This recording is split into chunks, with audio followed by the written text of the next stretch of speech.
Yeah, okay, great.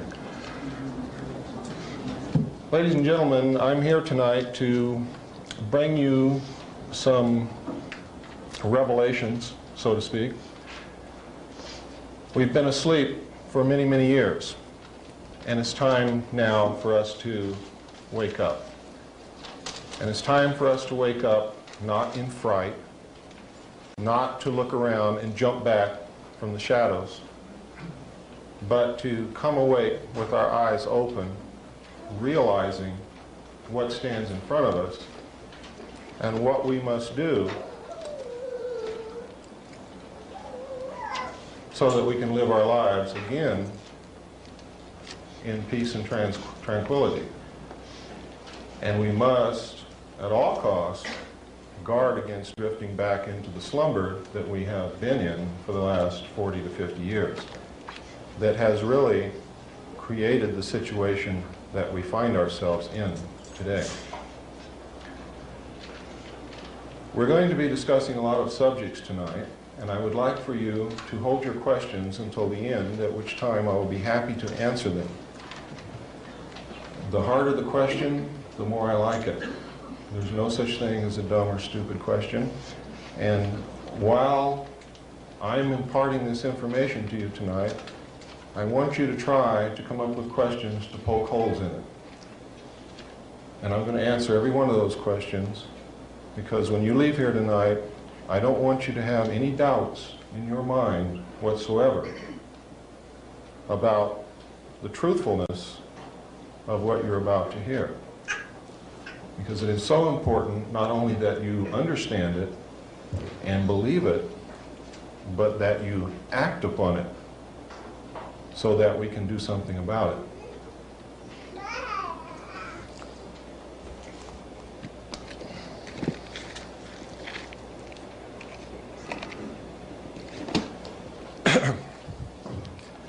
We tried to get a large television set tonight, and lo and behold, in the entire city of Sedona, this is the largest we could get.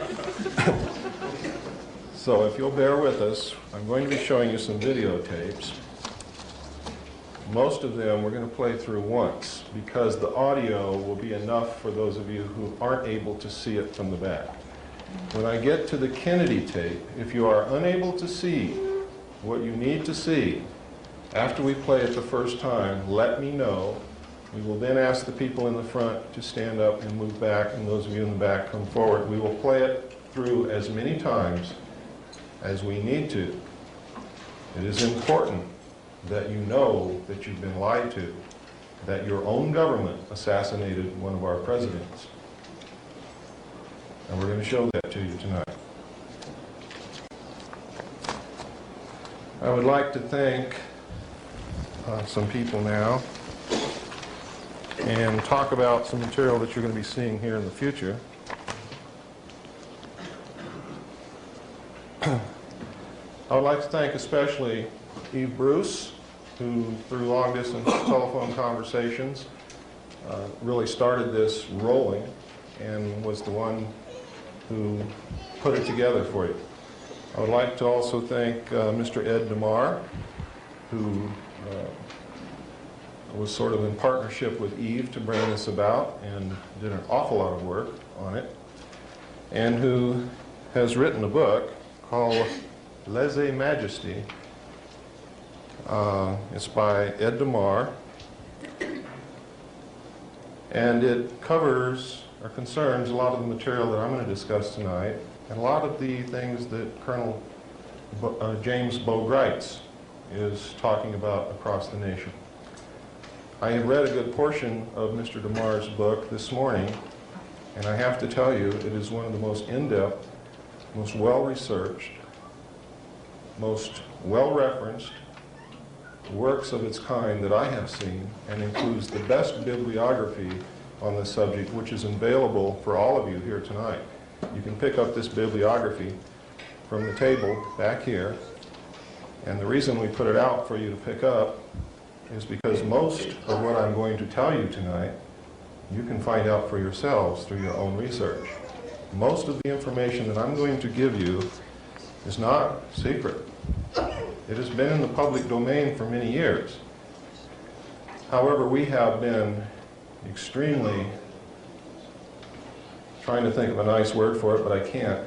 The word is really negligent. Asleep. We have abdicated our role as the watchdogs of our government. Instead of reading, instead of questioning, we watch television. We believe everything that Dan Rather tells us, amongst others. He is just one. There are many, and I'm going to tell you a little bit about that later, who lie to you every night on the 6 o'clock news and the 11 o'clock news. So that we get started off on the right foot, I'd like to preface my talk with something I think you need to hear to put you in the proper frame of mind and keep you, I hope, from becoming afraid. Fear is a worse enemy than any other thing that we have to face. Ladies and gentlemen, the world needs to hear the truth. It's long overdue. The world also needs more peace, compassion, and cooperation. We already have too much fear and confusion. And too many people are feeling hopeless and victimized. What is offered here is startling information.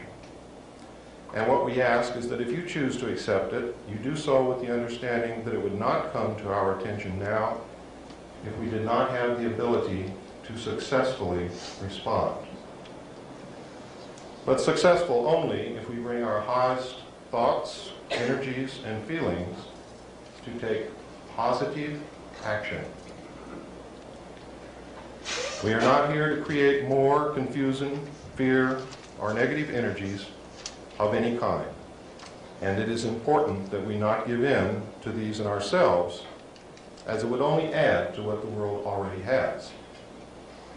Fearing and fighting is the old way. We've tried to change the world, and the result has been that those who managed to be the victors brought the same constrictive and negative patterns back into power. We have now come to the threshold of a new understanding, that we must fight fear with confidence, hatred with love, separateness with unity, and beliefs of being a helpless victim with the acknowledgement and acceptance of the power we have to create our own lives and then the world. It can only go in that order. For if we are still creating confusion and negativity in our own experience, we can only contribute that to the world. We can change the world, but it will not be by outward action alone. To the extent we can bring truthfulness, compassion, and peace in our own lives is the exact extent to which we will bring them into the world. This does not mean that we have to sit in our rooms until we perfect our own lives, but to realize that if we see ourselves as victims, we will be victimized. If we perceive part of the world as separate, wrong, or evil, that is exactly what we will have. This story was beautifully played out in Star Wars. Luke had to gain his own inner power first by his belief in his connectedness with all things, and could only succeed in battle by not giving in to negative feelings. The problems that have arisen in our world have come as a reflection of our own collective fears, beliefs in separateness, and refusal to accept our own power and responsibility for the events in our lives. If we give in to these same feelings again, the battle will be lost before it is begun. Now I want you to bear that in mind. I want you to bear in mind that what has happened over the years, we bear a major part or portion of the responsibility. And it is up to us, in the abdication of others to correct the situation, to correct it. We are powerful. Each and every one of us is worthy, is powerful, has great potential to change the world. If you look back through history, you will find at least 27 incidences that I can pinpoint where one man or one woman has changed the entire world. So if you doubt your ability to successfully act and change the world, I challenge you to re-examine that belief, and I challenge you to stand up, take action, and I guarantee you that you will be amazed at the power that you really, really have. Ladies and gentlemen, what I'm talking about tonight began many years ago, 250 years ago to be exact. This is not something that has happened overnight. This is not something that's going to go away overnight. But it is something that we can begin to work on, and we can make major changes before the end of this year. And before the night is over, that is going to be my challenge to you. And my commission to you is to help us bring about those changes. And I'll tell you exactly what those are.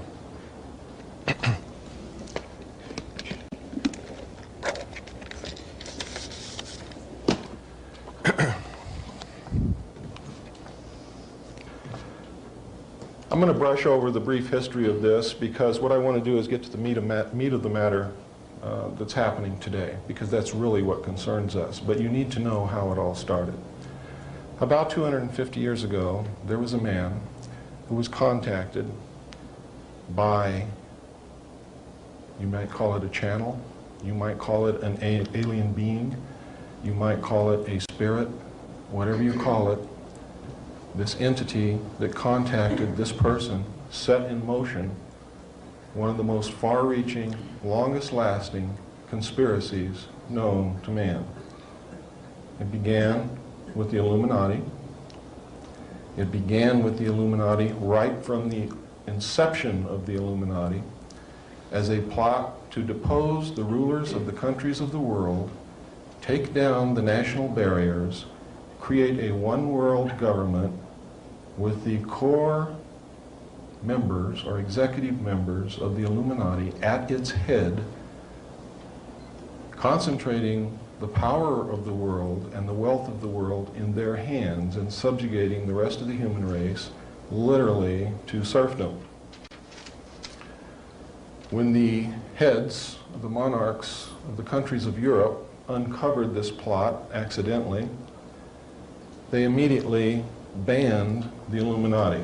They put a price on the head of the members of the Illuminati, and they quickly disappeared and took to the holes in the ground. They were sheltered by other secret groups. You will find that all of the secret societies that are concerned with this particular conspiracy, all through the years, always have levels of initiation for their membership.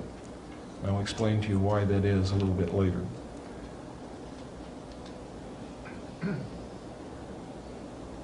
This is really a European thing, but it has spread to the United States.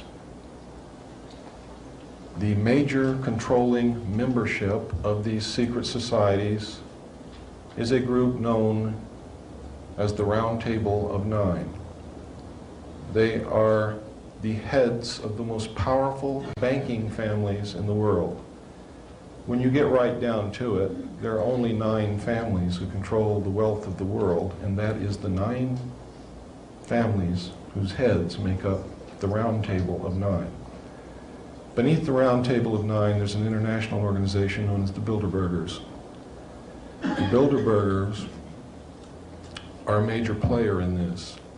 beneath the Bilderbergers, each nation has its own group. Most of the European nations look to the Club of Rome. In the United States, it's the Council on Foreign Relations, and in recent years, in our generation, the Trilateral Commission. You may not realize this, but they are one and the same. The Trilateral Commission branched off from the Council on Foreign Relations to give you something to hang on to should they lose political power. It is an old ploy. It's the same as in the playoffs for Major League Football. You have two teams and you play yourself. You cannot lose. That is the theory behind the split. Now that you know a little bit of the history, and not too much, because I really want you to go start reading for yourself, and you will find that there's plenty of material to give you food for thought, a lot of hours of reading, and a lot of productive research. Our story really started in around 1936, when Germany recovered a flying disc. It is not clear whether they entered into an agreement with the aliens and were given the disc, or whether they took the disc, or whether the disc crashed and they just came in possession of it. The method by which they did this is not clear. It is clear, however, that they had a disc as early as 1936, that they were attempting to duplicate the technology in an area known as Peenemünde. When we went into that area after World War II, and captured Peenemünde, we found safes, file cabinets, drawers loaded with documents on the alien technology and on the attempts to reproduce the technology. We found pieces and portions of hardware. We found some of the scientists in our sweep trying to recover them. Many of them, however, were captured by the Russians. Much of the hardware was also captured by the Russians, and the Russians may have captured the original disc, because we certainly didn't get it to my knowledge. Notice I say to my knowledge, because I was not privy to every scrap of information. When we found this at the close of World War II, we were extremely concerned. We didn't know what to do about it, but we immediately set the scientists about working on trying to duplicate the technology, or at least come up with it on our own. Most of it we did not have to duplicate until 1947, when, as you probably read or heard, or recently if you watched Unsolved Mysteries last Wednesday on television, you saw what was described as the Roswell incident. The Roswell incident is a true incident. It did occur. It occurred near the city of Roswell, New Mexico. And what actually happened, there was a thunderstorm. A disc was seen flying over two cities in the direction where the wreckage was found. The disc either exploded in the air or hit something in the air. But whatever happened, we know it happened in the air because debris was found in two different locations.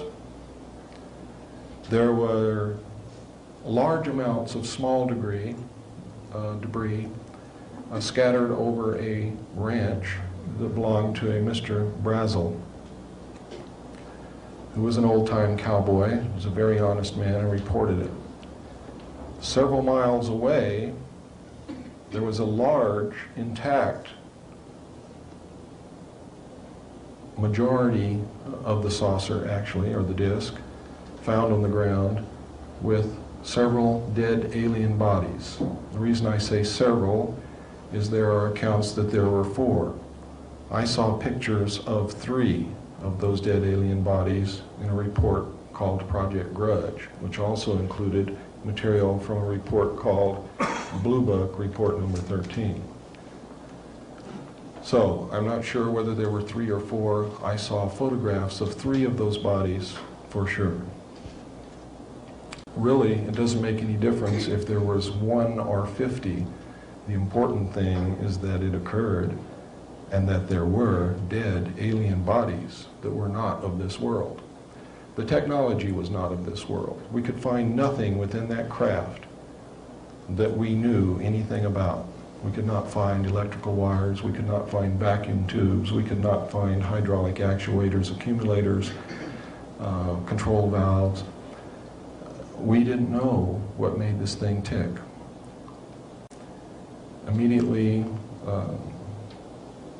it was classified secret. It was carted away. The press was told first that they had recovered a flying saucer.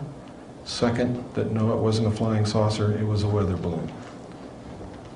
When the local newspaper tried to put it out on the wire service was interrupted, and a message came across the wire to the local news service stating that they were to cease transmission immediately. What they were transmitting concerned the national security. The message was from the Federal Bureau of Investigation. And this is documented. The witnesses are still alive and have so testified to this fact. What happened over the next several years, really that's the most important thing that initially happened. The second most important thing that happened, and there were other crashes in between, the second most important thing that happened is that we found 2 discs in the vicinity of Aztec, New Mexico in 1948, which contained human body parts. Now, this caused the classification to go from secret to way above top secret because there was a great fear of a national panic. Now, this was before they ever did a study to determine whether or not they believed the populace would panic if the information that aliens were here was disseminated. But they knew that if they told the public, or if it got out to the public by some means, that aliens were not only here, but were flying around in craft which contained human body parts, that's another story altogether. Now, I don't want you to get real concerned about this, because your chances of being affected by it personally are extremely remote. The next really important occurrence was the fact that in 1949, again near Roswell, 2 discs crashed. They recovered 5 alien bodies from these discs, and in combing the area to make sure that they had recovered all of the wreckage and everything that they could so that the public would not be able to discover anything, and so that they would have everything with which to gain knowledge and technology from, they scoured the area by foot patrol, by jeep patrol, and by aircraft reconnaissance, and discovered an alien live from the crash wandering in the desert. They captured him. He was designated EB, extraterrestrial biological entity. EB was taken to Los Alamos, where he was placed in a Faraday-shielded environment because he had the ability to read the thoughts and transmit thoughts to people outside of where he was being held captive. He also had the ability, through a device that he wore around his waist, to literally walk through walls. Now, we know through our own study of science that this is not far-fetched. We know that mass, or matter, is made up of molecules which are made up of atoms. And in between these atoms, there's quite a large space on that scale. And in between the molecules, there is a large space on that scale also. It's much like being out in space and looking at the solar system. If the sun and each of the planets, if you were to consider them to be molecules, if you could get way down microscopically and look inside your own hand, you would see much the same thing. There are large spaces between them. They're held together by a force or an energy, which we know very little about. With the proper technology, you could literally put your hand through your other hand if you knew how to do that. the aliens apparently do, because they can not only walk through walls, but they are apparently able to abduct you from your bed in the middle of the night and lift you out through your ceiling without opening any doors, without lifting the roof, without opening any windows, and you pass right through it with no ill effects, and they can put you right back down in your bed in the same manner. Now this sounds totally insane, doesn't it? Doesn't it really? Because I have to tell you, quite frankly, when I was reading this material, and when I was studying the abductee reports, and when I first came across this, I thought it was crazy. I thought it was insane, until I realized that it was absolutely real. I want you to also bear in mind, ladies and gentlemen, that it was not too long ago, and it really wasn't too long ago, that if you mentioned to someone else that in a few years man would be flying through our own atmosphere, you would have been laughed at, ostracized, and probably kicked out of town. Then not long after that, when we did have aircraft and were carrying passengers flew through the air, if you had suggested to your neighbor that in a few years a man would be walking on the moon, you would have been laughed at, ridiculed, and maybe run out of town. Literally, when we put a man on the moon is when I realized that nothing is impossible. Nothing ever again can be impossible. The next most important thing that happened after they found E.B. came a few years later.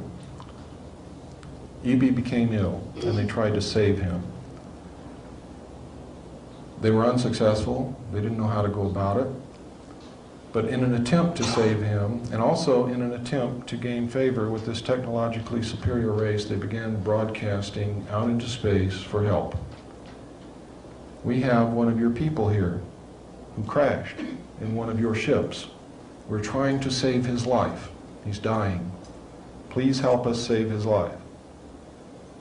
By doing that, they hoped, number one, to make contact, number two, to make friendly contact, number three, that the aliens would see us as a benevolent people trying to help one of theirs and would not attempt to destroy us or hurt us. Because we realized that their technology was so far ahead of ours that in any military confrontation of any kind, we would have had no chance whatsoever.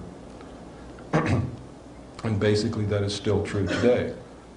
What should give you good feelings is that if the aliens wanted to, they could have done anything that they wished to us many, many years ago, and they have not done that. So I see that as good. Hopeful. I see it pregnant with all kinds of hope and possibilities for the future.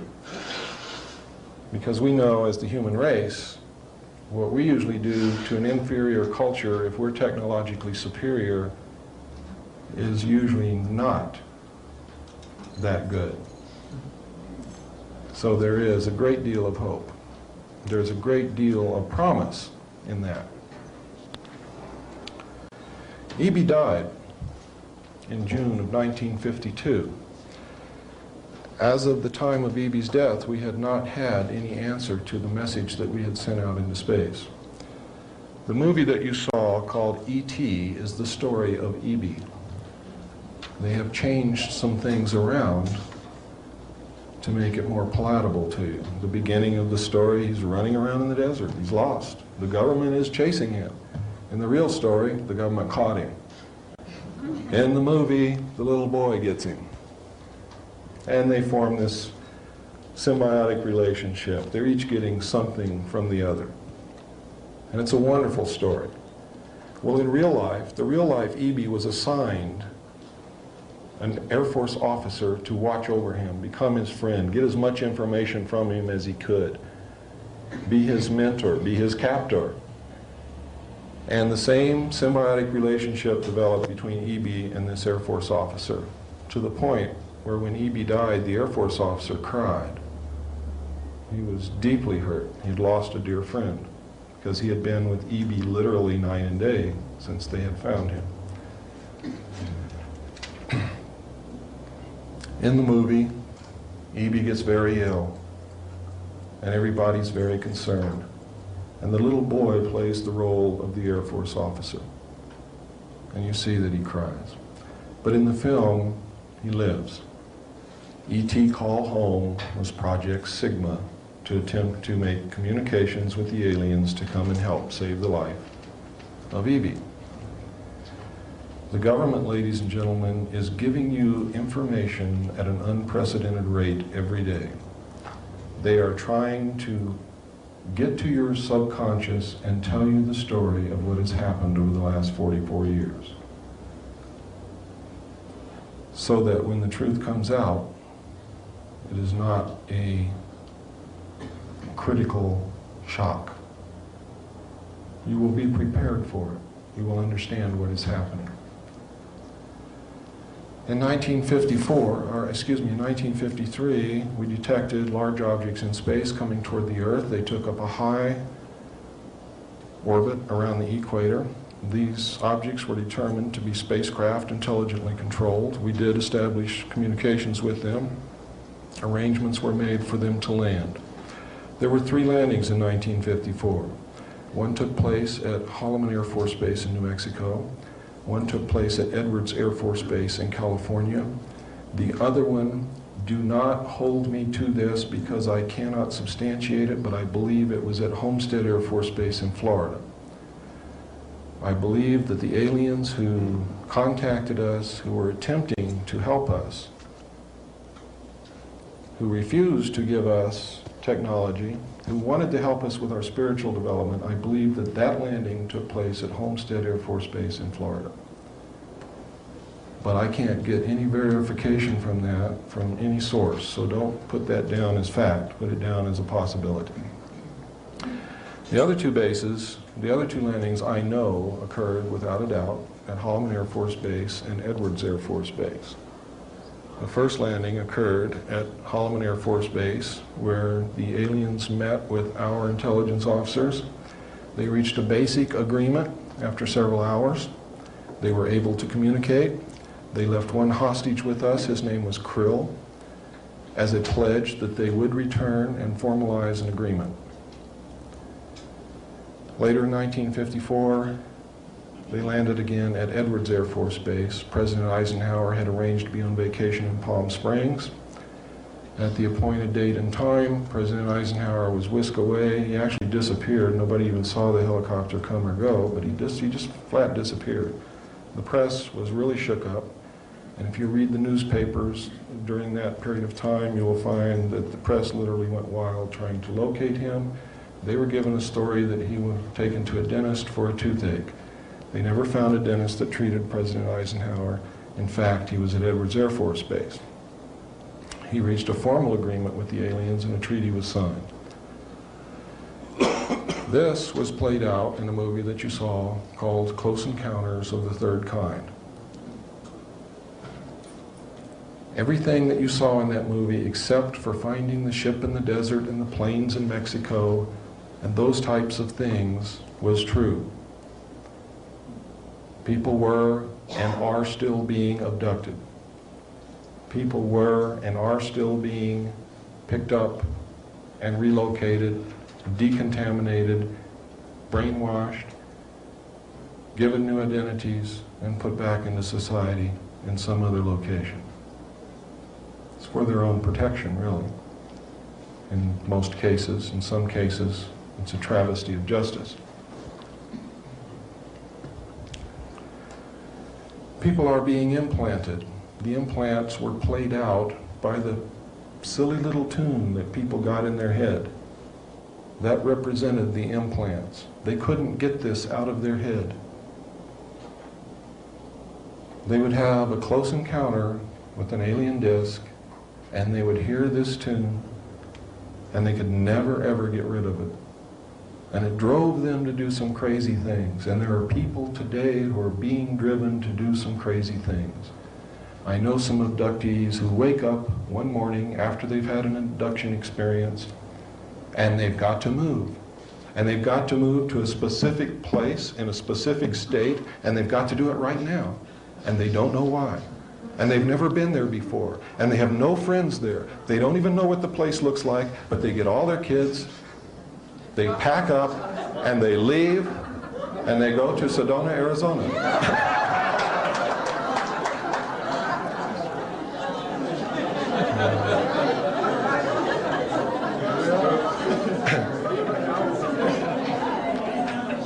Some of them go to Yelm, Washington.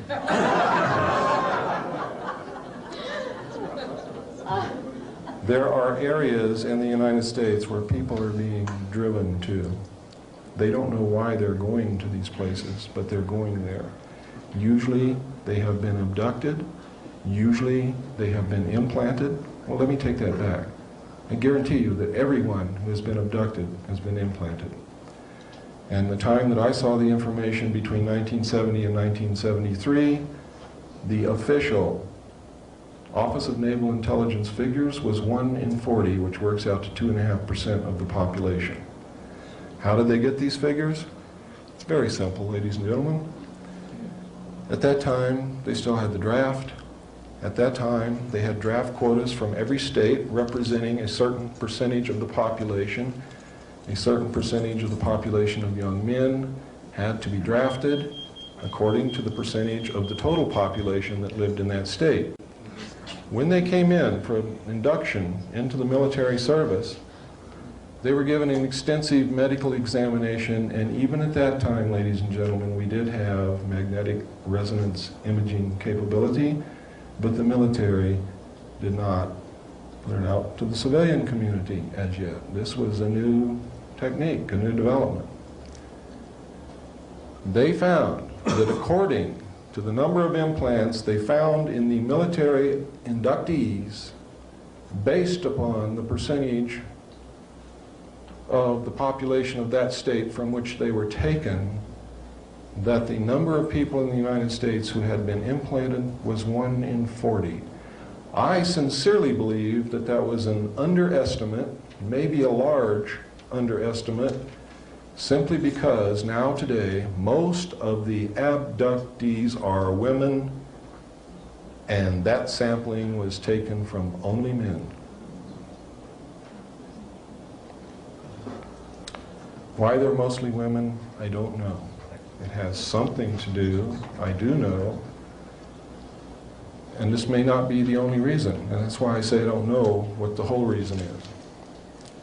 It has something to do with the attempts for them to preserve their race in an attempt to crossbreed with human beings, either as a direct attempt by implanting or impregnating the female and allowing the baby to come to the first trimester, at which point they're abducted again and the fetus is removed, or by harvesting sperm and ova from selected human beings and attempting to grow this crossbreed in the laboratory.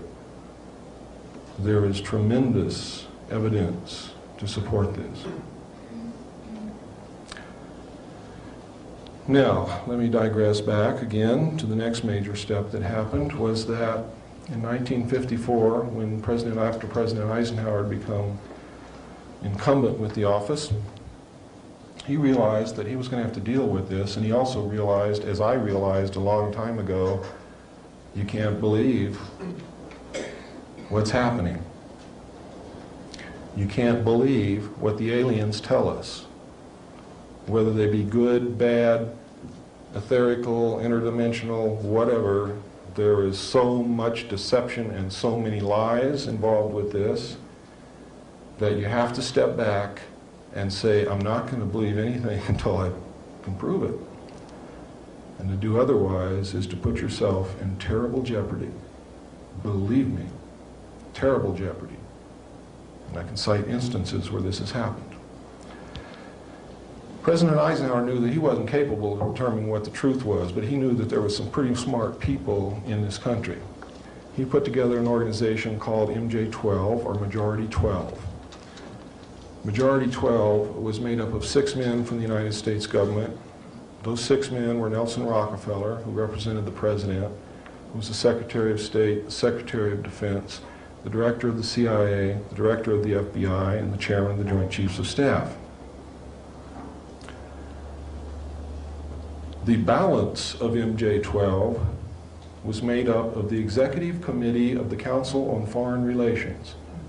Now, it is extremely significant that you understand that the first 6 members from the government, along with President Eisenhower, were also members and longtime members of the Council on Foreign Relations. They believed in that organization. They believed in its goals, which was one world government. Now, secretly, this was known as Majority 12. It was called MJ-12 in correspondence. When they addressed correspondence to each other, they did not address it to MJ1 to MJ6. It was J1 to J6, because secretly they were known as the Jason Scholars amongst themselves. Publicly, they were known as the Committee on the Clear and Present Danger. And to my knowledge, may still be known as the Committee on the Present Danger.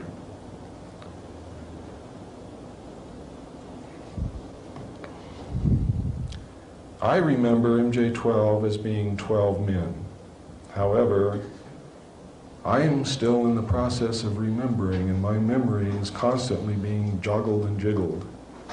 And one of the reasons I may have remembered it as being 12 members on Majority 12 is that they had to have a majority of 12 votes to carry anything into action. Thus Majority 12, thus Operation Majority, thus the Majority Agency for Joint Intelligence. That's where that name really came from.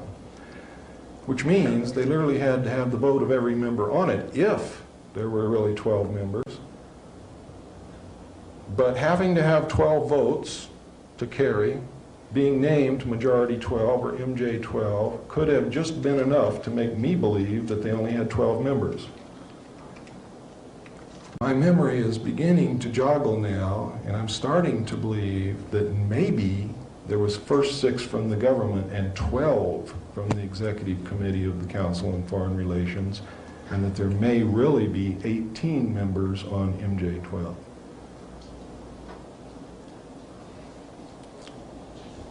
Whenever I believe that a correction needs to be made, first, I wasn't going to do this. But that's wrong not to do that. It's wrong to stick to your guns because you don't want to change anything. That's silly.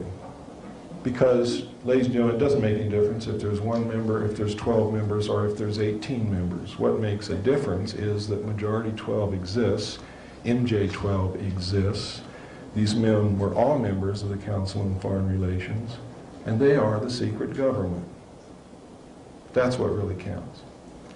Now, I'm telling you this tonight, there may be a discrepancy in the number of members because I haven't confirmed it yet. But I know that there were at least 12. Everything else that I've told you about them is absolutely true. But there may just possibly have been as many as 18. When President Eisenhower put this group together,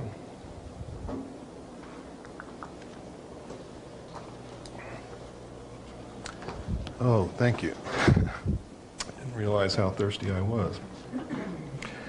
When he put this group together, and President Eisenhower may have done this intentionally, but there's no reason to believe that he did, because there's nothing to tell us that he did. But having been a member of the Council on Foreign Relations, he may have done this intentionally. These people saw this as the opportunity that they had been looking for all of their history.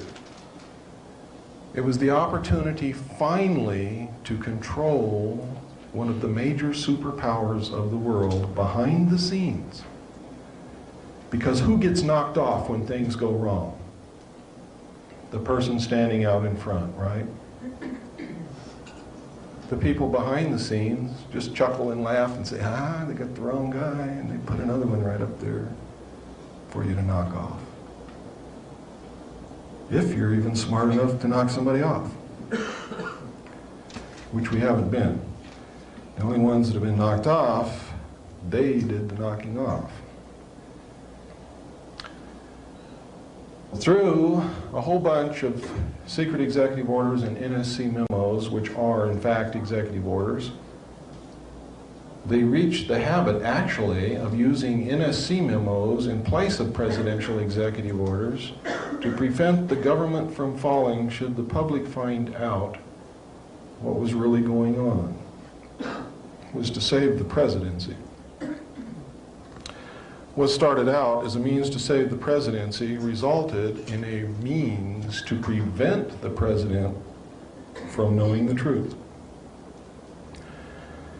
Up until President Bush, President Eisenhower was the last president who knew the entire truth. And when he left office, he could see what was happening. He was a very intelligent man. He could not have been the overall commander of all Allied forces in Europe with 5 stars and then reached the office of president if he had been a dummy. He was not Dan Quayle, I can guarantee you. He knew what was happening, and he attempted to warn us when he left office. He told us quite bluntly and in no uncertain terms to beware of the military-industrial complex. And who is the military-industrial complex? It is the members of the Council on Foreign Relations, and since the inception of the Trilateral Commission as well. The Council on Foreign Relations and the Trilateral Commission control the board of directors, the majority of the stock, and usually the president and CEO of all the major corporations in the United States of America, including the news media, the major publishing interests, etc., etc., etc. Usually the president and CEO is a member of the Council on Foreign Relations and or the Trilateral Commissions. Many of them have dual membership. The board of directors is always controlled. Council on Foreign Relations and Trilateral Commission members own the majority of the stock. Nelson Rockefeller and David Rockefeller and the Rockefeller Foundation and the Ford Foundation and the Carnegie Foundation, which, by the way, the Rockefeller family owns the Ford Foundation and the Carnegie Foundation, believe it or not, own the majority of the stock in the major corporations in the United States of America. They own the majority of the American-held stock of the Federal Reserve, but the majority of the stock of the Federal Reserve is owned by the European bankers. America has been sold right out from under our noses. It doesn't belong to us anymore. It belongs to a secret government, a secret worldwide government, which pulls the strings, which says, we want this to happen here, and it does. We want this to happen here, and it does, invariably. These men are playing a game of chess on a level that we have never imagined. They're playing chess with the world. And we don't know how to do that. We can't even conceive of that. So let's not be concerned with the world. Let's just be concerned with our country, because they cannot succeed with the world if they cannot succeed with the United States. And with your help, they will not. Where do the aliens fit into this? I've told you the most important incidents that have happened. Everything else is really trivial. I've told you about the abductions, the implants. I've told you about the mutilations, the body parts being found on the craft. I've told you about the agreement. I've told you that they're here. I've told you that we have their technology. Those are the important things. Whether they're at Area 51 or at Tonopah or down in Alabama, doesn't make any difference. They're here. The invasion is over. It's all over. Don't look for an invasion from space. It has already occurred and is over with.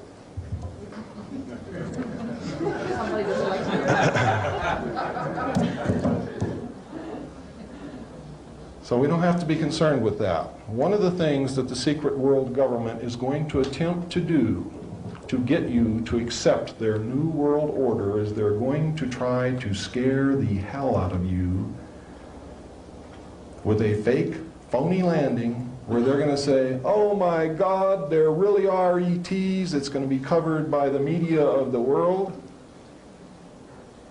And they're going to say, we're going to be invaded from outer space. We have to band together as humanity to save the planet. And most people are going to say, yeah, let's do it. One world. Imagine all the people. Imagine nothing worth fighting for. Imagine no religion. Imagine living only for today.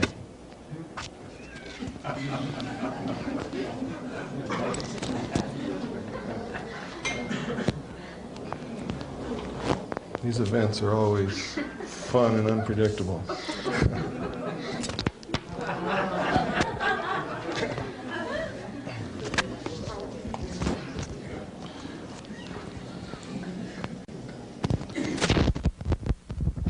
I'll tell you what, it's time, let's take about a 5-minute break.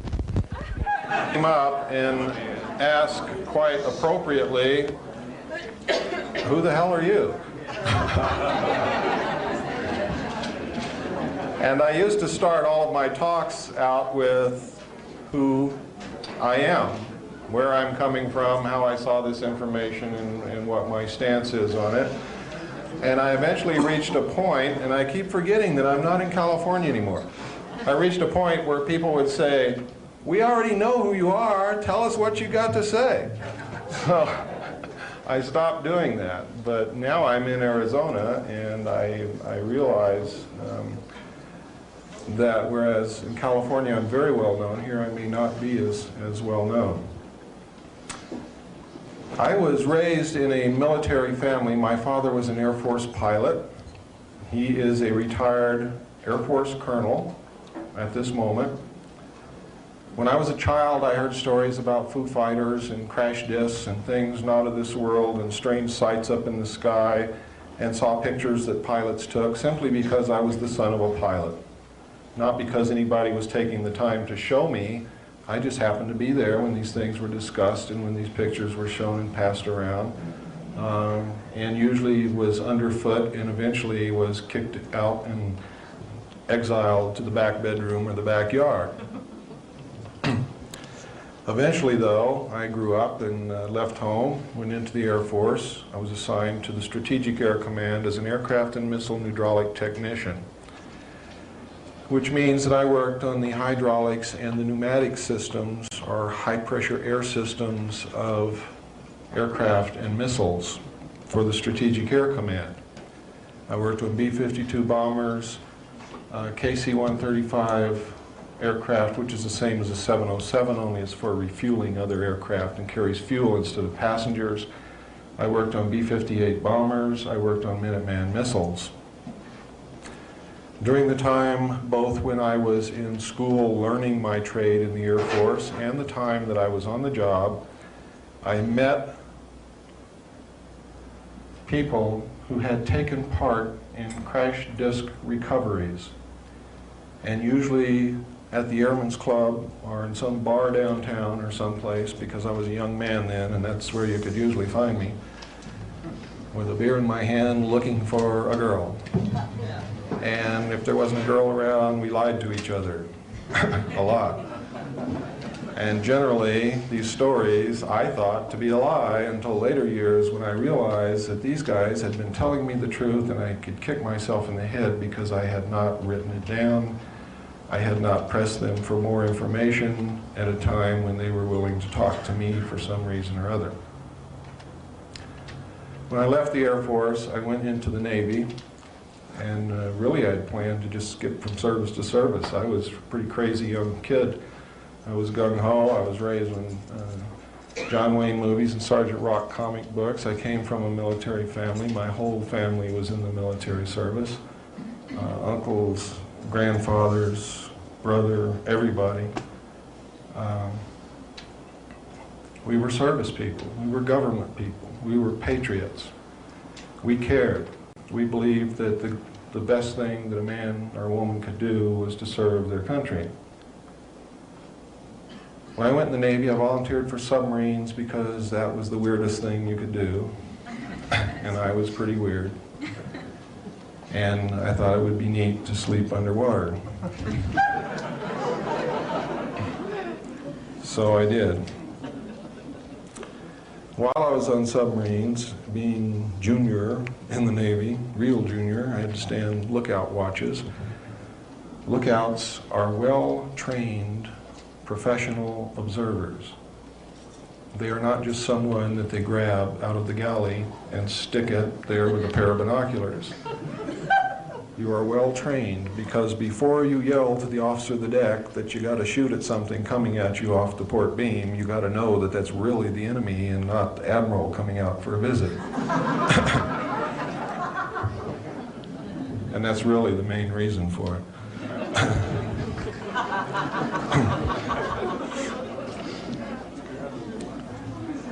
So we were trained observers.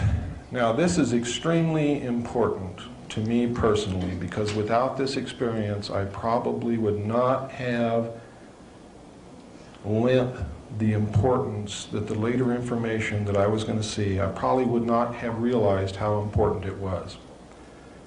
While on lookout between the Portland-Seattle area and the Pearl Harbor area, while we were traveling on the surface as port lookout, I saw a craft the size of an aircraft carrier exit the water at a range of approximately 2.5 nautical miles off the port quarter. The port quarter is approximately 45 relative degrees off the port bow. Port is your left.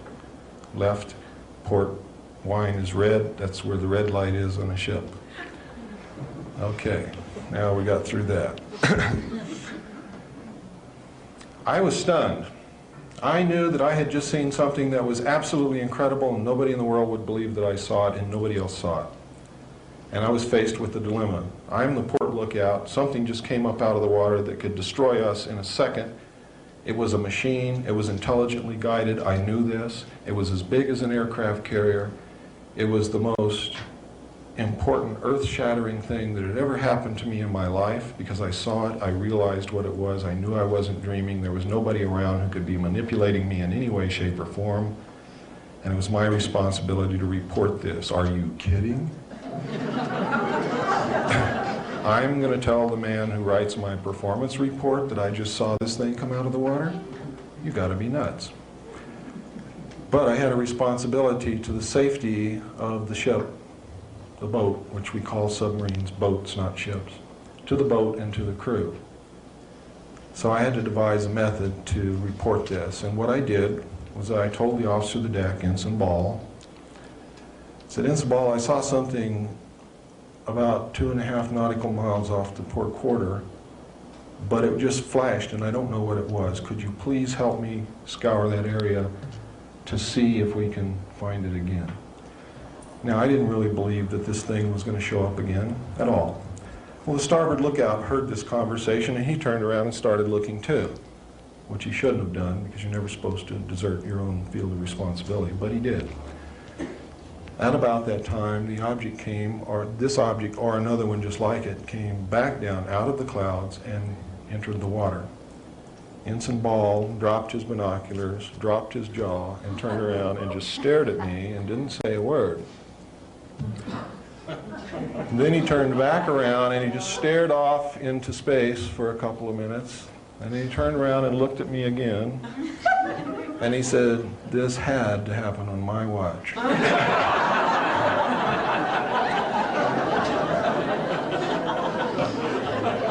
He then called the captain to the bridge, which on any naval vessel means that there is an emergency in progress. You do not call the captain to the bridge unless there is an emergency situation, unless his presence is needed. If you call the captain to the bridge and his presence is not needed, you are in deep, deep, deeper than the submarine will dive to, trouble. And it's lucky they didn't have submarines in the old Navy when they killed people. Now, the captain came to the bridge, and so did the chief quartermaster, because it was his job to come to the bridge with the captain with a 35mm camera anytime anything like this happened. This event repeated itself several times over a 7 to 10 minute period, and we watched it.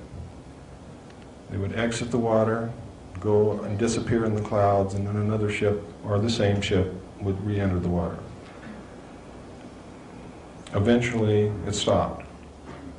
We were told by the captain before we left the bridge, not to discuss it with the other crew members, that it was classified top secret, and that we were never to mention it to anyone. Now, the crew knew about it. How they knew about it, I don't know, but I suspect that it was picked up on sonar and radar also, in which case the sonarman and the radarman would know about it too. And I believe that is what has happened, and I believe that they were also told not to talk to anyone. But several crew members came up to me and wanted to know if we really saw a UFO, and I told them that I was not allowed to discuss what happened, and I didn't know what I saw anyway. So that was the end of that. I did tell a good friend about it years later. When we arrived in Pearl Harbor, an officer from the Office of Naval Intelligence came on board and debriefed each one of us independently of the others. I do not know what went on in the debriefings of the other personnel involved, but when I went in, he began to ask me what I saw.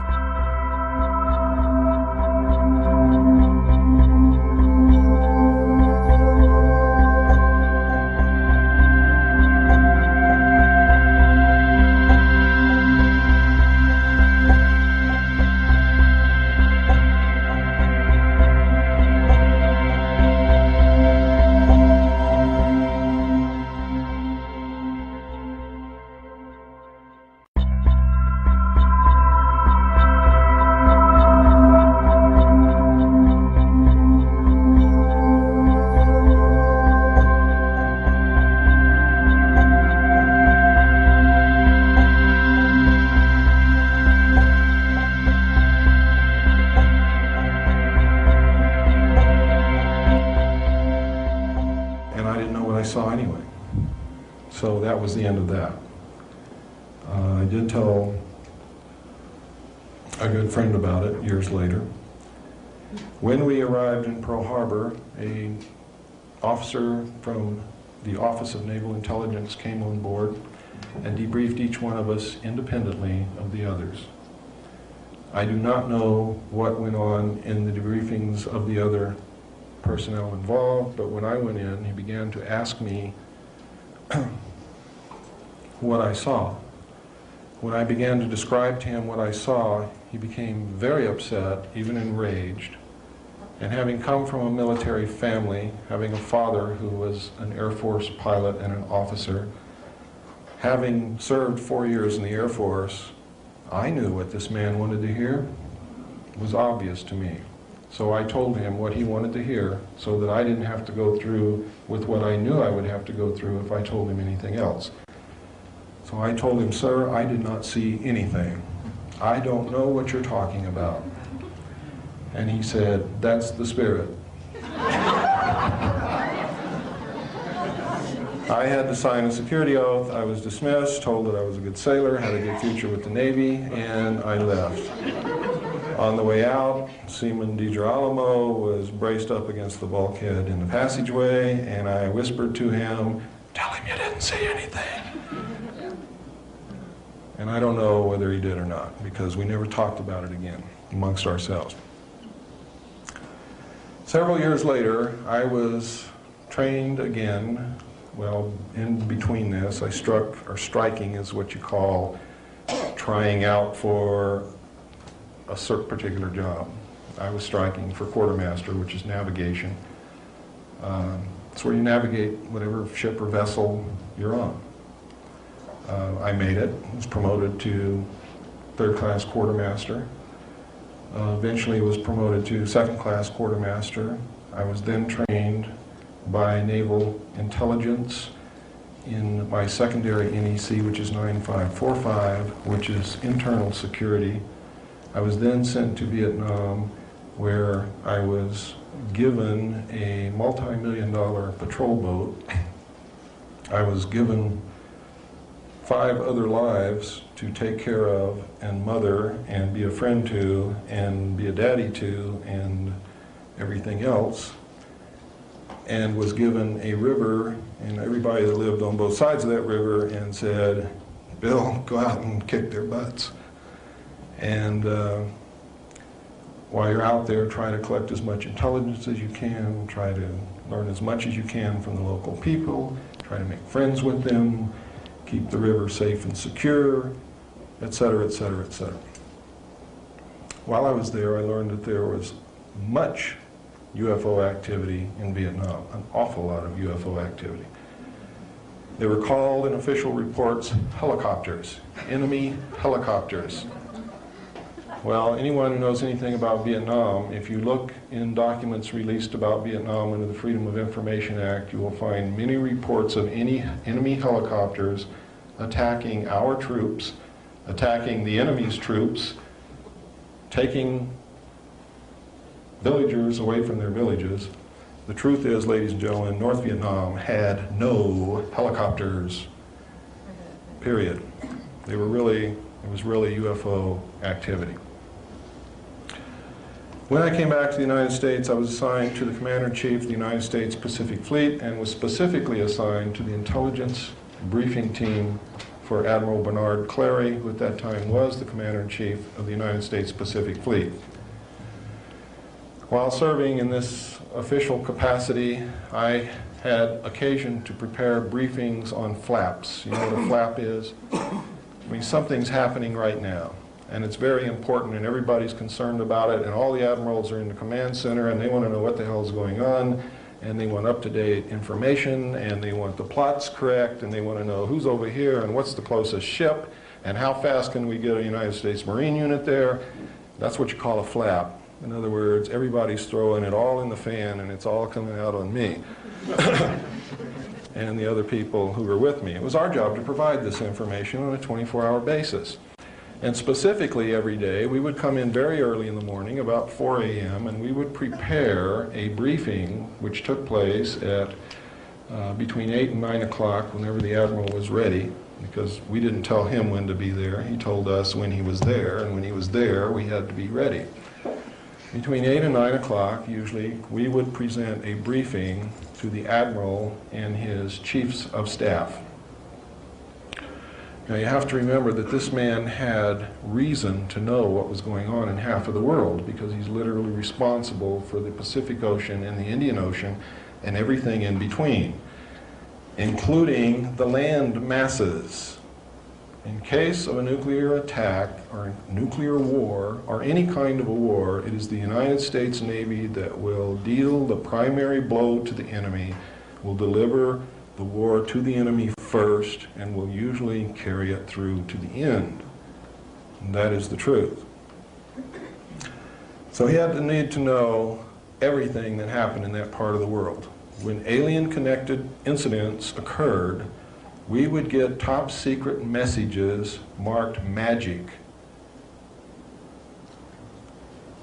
restricted information. That is not an obsolete security classification. And the first time it was used was not in the Nixon years. It has been used on alien-connected material since the beginning. So don't believe everything you hear. When we got these messages, usually all hell would break loose. It was of the utmost importance. When we were briefing officers who were new in the position that they had the need to know regarding this flaps, we sometimes had to brief them on the history that led up to this incident. So then I had access to documents containing the history. Until eventually, I found in my hands a document called Operation Majority and another document called Project Grudge, which contained the most astounding information I have ever seen in my life And from that day forward, my life has never been the same. It has not been normal in any way, and I wish that it had been somebody else who had seen the information, but because no one else has had the guts to stand up and talk about what they've seen, I'm kind of glad that it was me, because I do have, and I will continue, because you need to know what was in those documents and what's happening. Now, if I had not seen the UFO with my own eyes first, I would have thought that this whole scenario that I saw in these documents was a hoax. Not perpetrated by the Navy or the Office of Naval Intelligence or the United States government to fool me or to fool anybody else in the Navy. I would have thought it was a hoax after I had read Operation Majority that outlined the plans for the secret government, the secret world government, to come into power. I would have thought that it was a hoax to scare you into bringing that about. And I still think that they're going to use it to try to bring it about. And I want to warn you beforehand not to believe a word they tell you when they tell you there's going to be an invasion from outer space. Because there's not going to be. It's already taken place. Because I saw what I saw on board that submarine, and because of the research that I've conducted since then, I know that it's real. It's not a hoax. It's not something to propel this world government into position. It's real. There's aliens here. They're just as real as you and I. And I'm here to tell you about it. And there are other people talking about it, and there have been throughout the history of this thing, only, especially in the early years, anybody who tried to talk were killed, were sent to mental institutions, just flat disappeared and they never knew what happened to them. Or all of a sudden, Joe Blow was working in a garage and now he's got a nice job in the government, making 3 times what he was making in that garage, and he doesn't talk to you anymore. Those things were commonplace. They have still been commonplace up to the present time, except in recent years, people are starting to learn how to prevent it from happening. And one of the ways is you get squarely in front of the public and you stay there. Because I'm going to tell you this right now, and you can bank on it. You watch me every day of my life. If anything happens to me, you don't have to do any more research. You know damn well everything I'm telling you is true. And they don't want you to know that. So they're not going to touch me unless they can make it look like an accident where you will believe that it's an accident. And I'm telling you right now, they know how to make people die of heart attacks, strokes, brain hemorrhages. They know how to make people fall down the stairs. They know how to make people commit suicide, or at least look like they committed suicide. And if you don't believe that, look at what happened to the 20 material witnesses who were close enough to the car to see William Greer shoot President Kennedy within 2 years of the time it happened. They're all dead. The odds of them all being dead is something like 300,000 trillion to 1. Some of them apparently, I say apparently because that word means that's what it looks like, committed suicide. One died of a karate chop to the neck. Several of them had heart attacks, etc., etc., etc. One man hung himself. They were all murdered. All of them. They were murdered by the Central Intelligence Agency. William Greer was the assassin who killed President Kennedy. He was a Secret Service agent. I'm going to show you the film here shortly. Many of you wonder, well, if that's really true, how come Jackie Kennedy never said anything? If the Secret Service, the highest protective body in the United States assigned to protect the President of the United States, just shot President Kennedy, who in the hell is she going to tell? Me? I can't do anything. except tell you. The FBI, J. Edgar Hoover is one of the men who ordered his assassination. He was a member of MJ-12.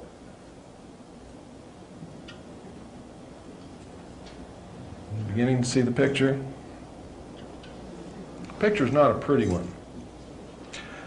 What has happened is these men who throughout history have been trying to figure out how they can control the world, all of a sudden discovered how they could do it.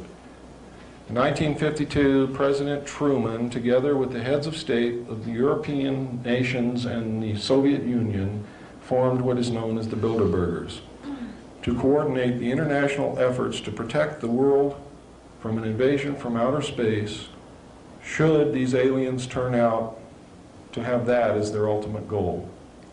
The Bilderbergers, as MJ-12 did, soon learned how to wrest power behind the scenes and use the world banking families to manipulate and leverage these nations so that they are really in control of the world, and they are headed by the 9 heads of the families that own most of the wealth of the world, known as the Round Table of 9. Under them, each nation has a group of men secretly controlling that nation. And I don't mean every nation in the world, I mean the nations that count, the hard currency nations, have an organization which is a sister organization to MJ-12 within that country's respective government. How does this work, you say? How can a secret organization such as MJ-12 control the government? It's very simple, ladies and gentlemen. If you will remember that President Eisenhower formed this secret group in 1954. He was the last president who knew everything. They began in 1954 to issue secret executive orders in the form of NSC memos to wrest power away from the president and effectively isolate the president. They took the power to appoint appointees in the government away from the president. And if the president wants to appoint someone whom they don't want him to appoint, they have a way of embarrassing the president to get him back into line, or getting rid of him altogether, or making sure that he doesn't get elected if he's not willing to play the game. The result has been, ladies and gentlemen, that today every major member of the United States government is a member of the Council on Foreign Relations and the Trilateral Commission, or the Trilateral Commission, but usually the Council on Foreign Relations and the Trilateral Commission. They usually have dual membership. Every one of them, not just a few. You see, it started off in 1954, there were just a few. Truman's years, there were hardly any. Eisenhower got in, he was a member of the Council of Foreign Relations. He appointed some. After that, when they took the power to appoint on themselves, they told the president who to put in those positions, and that's who got those positions. And today, the Council on Foreign Relations and the Trilateral Commission is the government. The government is not representing us. They are representing the Council on Foreign Relations and the Trilateral Commission and the secret world order. Please, when you go out of this room, look it up yourself. Because if I hear from you that you don't believe it, I'm going to say, did you check on what I said? Did you go to your library? Did you pick up the bibliography that we left for you on that table? Did you go read those books? If you tell me no, I don't want to hear what you have to say anymore. Because I can bring you a message, and I can tell you what that message is. I cannot march into battle by myself. I will be literally creamed. You must be beside me as I march, as Colonel Bo Greitz marches, as John Lear marches, as Bill English marches, as any of the other true patriots in this country are marching to try to clean up our government. Because we can't even begin to deal with an alien force because we don't have the power to make treaties. We don't have the power to make agreements. We don't even have the power to sit down and hold a discussion. We do have the power to get rid of the ones who are not representing us and put people in who are representing us and demand that the crooks be prosecuted and get thrown in jail. We have the power to clean up our government so then our government can represent us and then we can deal with an alien question. So what I'm telling you tonight is forget about the aliens because you cannot hope to deal with them until we clean up our government. Once we clean up our government, then we can deal with the other problems. Until then, we cannot. Because you can't make a treaty for me. And you can't make a treaty for her. And I can't make a treaty for any of you. It takes our government to do that. Now, I want you to understand, I do not and never have advocated the overthrow of the United States government. I advocate the restoration of the United States government to its legal and proper place as our founding fathers laid out for us to follow.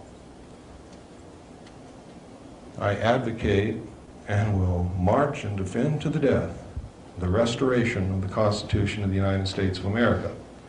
Because the Constitution of the United States of America, ladies and gentlemen, is the United States of America.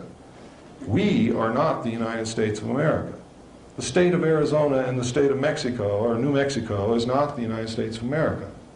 All of the states and all the people together are not the United States of America.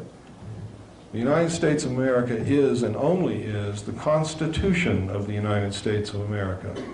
That document is the only thing that keeps you free. That document is the only thing that gives you freedoms and guarantees them. That document is the only thing that keeps people from taking your freedom away from you, along with one of the clauses that they gave us in that document, which was the right to keep and bear arms. And I know that that issue is controversial, but let me explain to you why it is in the Constitution. In history, all throughout history, when a despot or a conqueror or a wicked person wanted to subjugate the people, if the people were unarmed, it was easy for them to do that.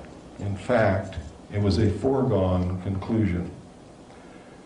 The only thing that has prevented that from happening in the United States is the fact that most Americans throughout our history up until recently have always had at least a .22 rifle in the closet.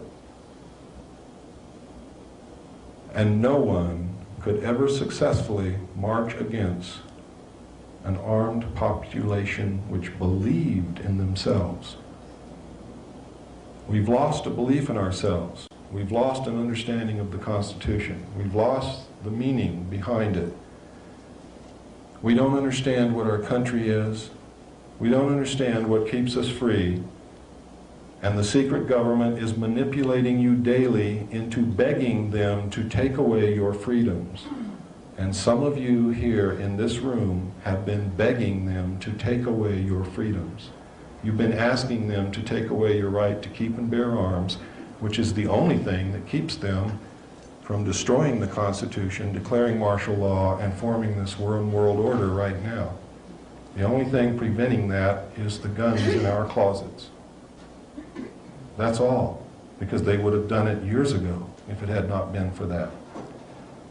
Many of you right now in this room have been screaming for the government to take away some of our freedoms in order to get the drugs off the streets. You've been saying, I'm willing to give up some of my freedom to get rid of this terrible plague. Let me tell you, ladies and gentlemen, it is your government who imports those drugs and who is selling those drugs to your children, and has been from the very beginning. And the only ones that they ever catch or allow to be caught are those who are in competition with them.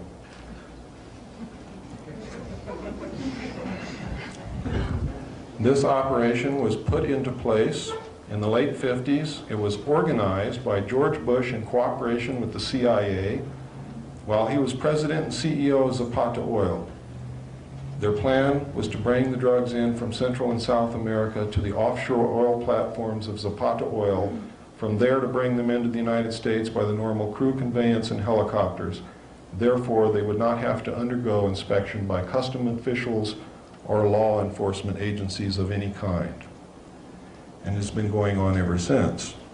Today, the drugs do not enter this country by the little planes that they would have you believe on the 6 o'clock news, nor by the little boats that they say are speeding across the Caribbean.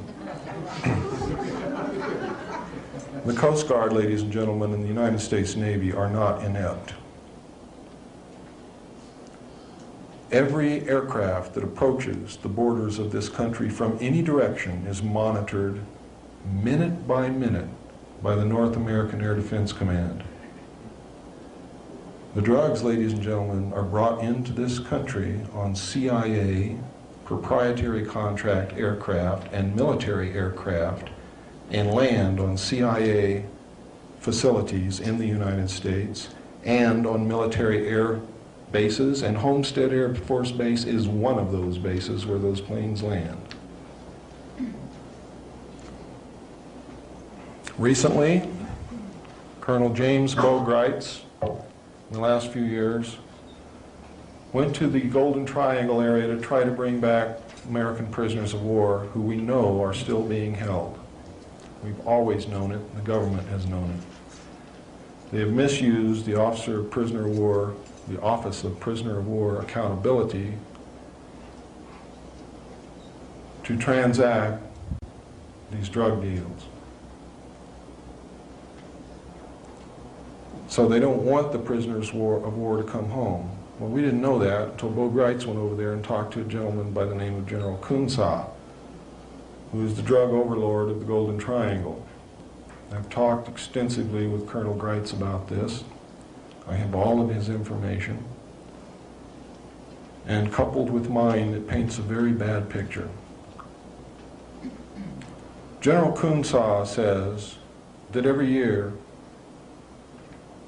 government agents, high-level government agents, are purchasing 800 tons of pure heroin and shipping it into this country from him. He wants to stop it. He is willing to stop it. He wants us to give him a crop substitution program so that his people do not have to raise poppies and process heroin in order to survive. He wants to become a recognized, real nation rather than an illegal group of bandits living in the jungle. And George Bush and the United States government says there is no interest in doing that here. He's willing to stop 800 tons of pure heroin from coming into this country every year. And George Bush says, we're not interested in doing that here. Furthermore, we're not interested in hearing who these government officials are that he says he's selling these drugs to. Furthermore, Colonel Bo Greitz, if you don't shut your mouth, we're going to lock you up in a federal prison and you're never going to get out. And they tried. You see, it was the United States government that sent Bo Greitz to Southeast Asia to bring prisoners of war back. Colonel Bo Greitz is the most decorated man to come out of Vietnam and one of the most decorated heroes that this country has ever had. They sent him in there because of that, and they gave him a lot of press. And every time he went in, they warned the enemy beforehand, usually by Radio Free America, in their own language, warned them by name who was coming, how they were coming, what route they were going to take, so that they would not be successful. But it made the administration look good because they were sending somebody over there to do it. But every time he went, he had to use a phony passport that the Department of Defense gave him to use to accomplish his mission. So I'm going to show you a short tape right now. I want you to pay a lot of attention to this, please.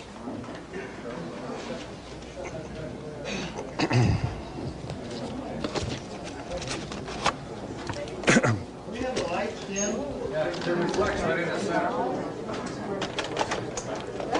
That one back there.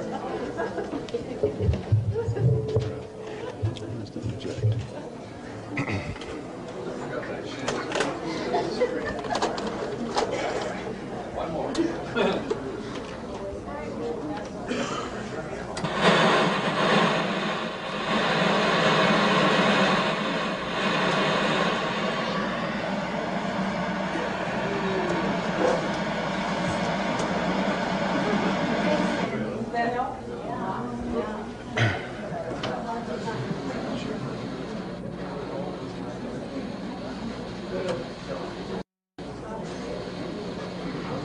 On April 18, 1989, what many Americans regard as the most important trial in the United States began with little fanfare in Las Vegas, Nevada federal court. Although it was well covered by the local media, in stark contrast to the Oliver North trial, the national print and broadcast media were conspicuously absent. It was almost as if an invisible dome had descended over Las Vegas to prevent any satellite uplink from reaching the rest of the nation. For nearly 2 years, Lieutenant Colonel James Bo Grites had been under indictment for misuse of a passport. The charge had been leveled at Grites as a result of a trip he made to Burma in 1986. U.S. government prosecutors have contended that Grites lacked official sanction for his activities in Southeast Asia in pursuit of American POWs and missing in action. Grites, one of the most highly decorated Green Beret commanders of the Vietnam era, has countered that he has been so charged in order to shut him up about his discovery in the Golden Triangle headquarters of General Kun Sa that high-level U.S. officials and intelligence operatives have been actively involved in massive drug smuggling for over 20 years. And the final support was controlled given by Richard and his two federal who stayed in Vietnam at the time. And after the Vietnam War, Richard Armitage was a prominent narcotic personnel, prominent trafficker in Bangkok. Yeah, after the Vietnam War. Countless attempts to place this evidence before Congress and the national media have been met with responses ranging from polite rebuffs to outright refusal. Repeatedly during the course of preparation for the trial, the 3 successive U.S. attorneys prosecuting the case stated that they would drop the charge if any evidence of official sanction for his travel had been presented. Although Grites had offered testimony from several witnesses, including U.S. officials, verifying this, the judge attempted to exclude such testimony in preliminary hearings, even to the extent of issuing a gag order. To most knowledgeable observers of the case, it had become very clear by the start of the trial that this was indeed an official effort directed at the highest levels of the U.S. government to railroad Grites. We think that Bo Grites is right, and that these charges against him are unjust. He's a great American hero. The government says this case isn't about politics or foreign policy, but Grites and his attorneys are trying to prove otherwise. I'm glad to get some facts before the public. It's not me on trial here. It's the government and their drug smuggling, and it's the prisoner of war issue. And it's been me who's been wanting to get this thing over with. During opening arguments, Grites' attorney Lamont Mills told the jury he won't dispute the government's charges. Mills admits Grites did use a false passport when he returned to the country in late 1986, but he says the real story is why he did it. Grites maintains the government sent him to Southeast Asia on a mission to find POWs, but the White House and the Pentagon deny any involvement. I wanted to go to trial because this story needs to be told. I felt through a jury trial, a public trial, that the plight of the prisoners of war might be focused upon, and government involvement in drug smuggling to promote covert operations that Congress will not approve of should be focused upon. The U.S. attorney says the case is not about politics, but about the simple misuse of a passport. Hey, look, I got better things to do than prosecute beer can commandos, I can promise you that. What's your reaction to the government calling you a beer can commando?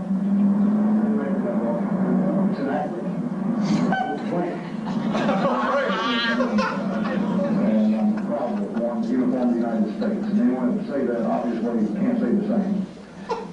Green Beret Bo Grice has been acquitted on charges of using a phony passport. In federal court this morning, Judge Philip Crowe said he had no choice but to toss out the case. He says the government charged Grice under the wrong statute. Former Green Beret Bo Grice is a free man tonight. The federal judge has thrown out a felony passport charge against him. Federal Judge Phil Crowe dismissed the case against Grice today, saying the government simply brought the wrong charge. Grice says he's pleased with the judge's decision, but that he still has a story to tell about what's going on in Southeast Asia. It's not over until the prisoners of war home. It's not over until Richard Armitage is investigated and this government drug business is exposed. It's sweet and sour. No one likes to win a victory because the enemy fouls out. We don't even get a chance to take the field. We made a mistake. We should have charged a different statute. They were trying to say the case that they got watched, all right? And we know it, and we got him on it.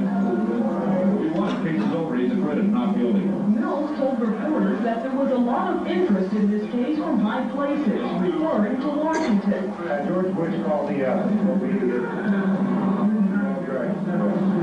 saying George Bush called me up and told me to get progress. George Bush called me up and told me to I'm saying George Bush called me up and told me to George Bush called me up and told me I'm saying George Bush called me up. Such comments by a United States attorney following nearly 2 years persecution of Lieutenant Colonel Grice and the expenditure of many thousands of taxpayers' dollars are alarming. If Maddox's statements are true, the implications are profoundly disturbing. As the Iran-Contra scandal continues to unravel, revealing President Bush as more than a willing participant in numerous illegal activities, his direct interference in this case would seem to be a distinct possibility. Such behavior by our chief executive and his legal representative in the state of Nevada compromises our judicial system and violates long-cherished standards of American jurisprudence. The government apparently hasn't given up on trying to convict Bo Grice. A grand jury is now apparently looking at brand new charges. The government is still after Green Beret Colonel James Bo Grice. A federal grand jury has subpoenaed samples of Grice's handwriting. Yesterday, illegal use of passport charges were thrown out against Grice because the government filed the wrong charges. Today, word leaked out that the grand jury had taken up the Grice case again, and that the Grice attorney, Lamont Mills, was hopping mad. It is unethical, it is childish. If that's true, that breaches everything I know about the grand jury process. It shows someone who's embarrassed and humiliated because they did it wrong and their case was thrown out of court. If the man is guilty, let him come in with an indictment and let us go to trial and establish our case. But to release things to the press, when you just started an investigation, violates everything I know about the grand jury process in this country and the Constitution upon which it's founded, and I'm mad. I wish I would have been able to present to the public exactly why they charged me. I was told that I would serve 15 years as a felon. I was promised aggravated charges and hostile witnesses if I did not agree to cover up what I found in Burma in 1986 and 1987. I'm going to be about finding prisoners of war. They won't prosecute me for that. They're certainly going to have the chance. Can we have the lights, please?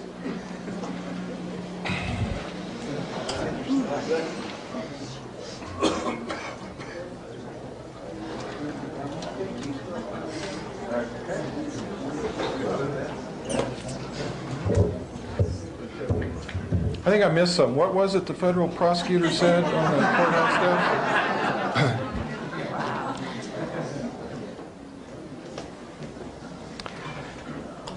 It's important that we covered that segment of this talk because it leads directly into something that I'm going to cover next.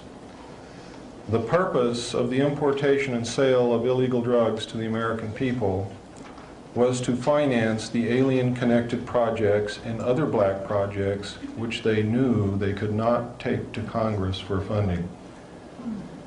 For two reasons. One, everything they were doing was illegal under the Constitution and Congress could not in all ethical and moral standards, approved those projects or approved funding. The second reason was they believed, and with some rightfulness, that if they told Congress, it would be the same as telling the public.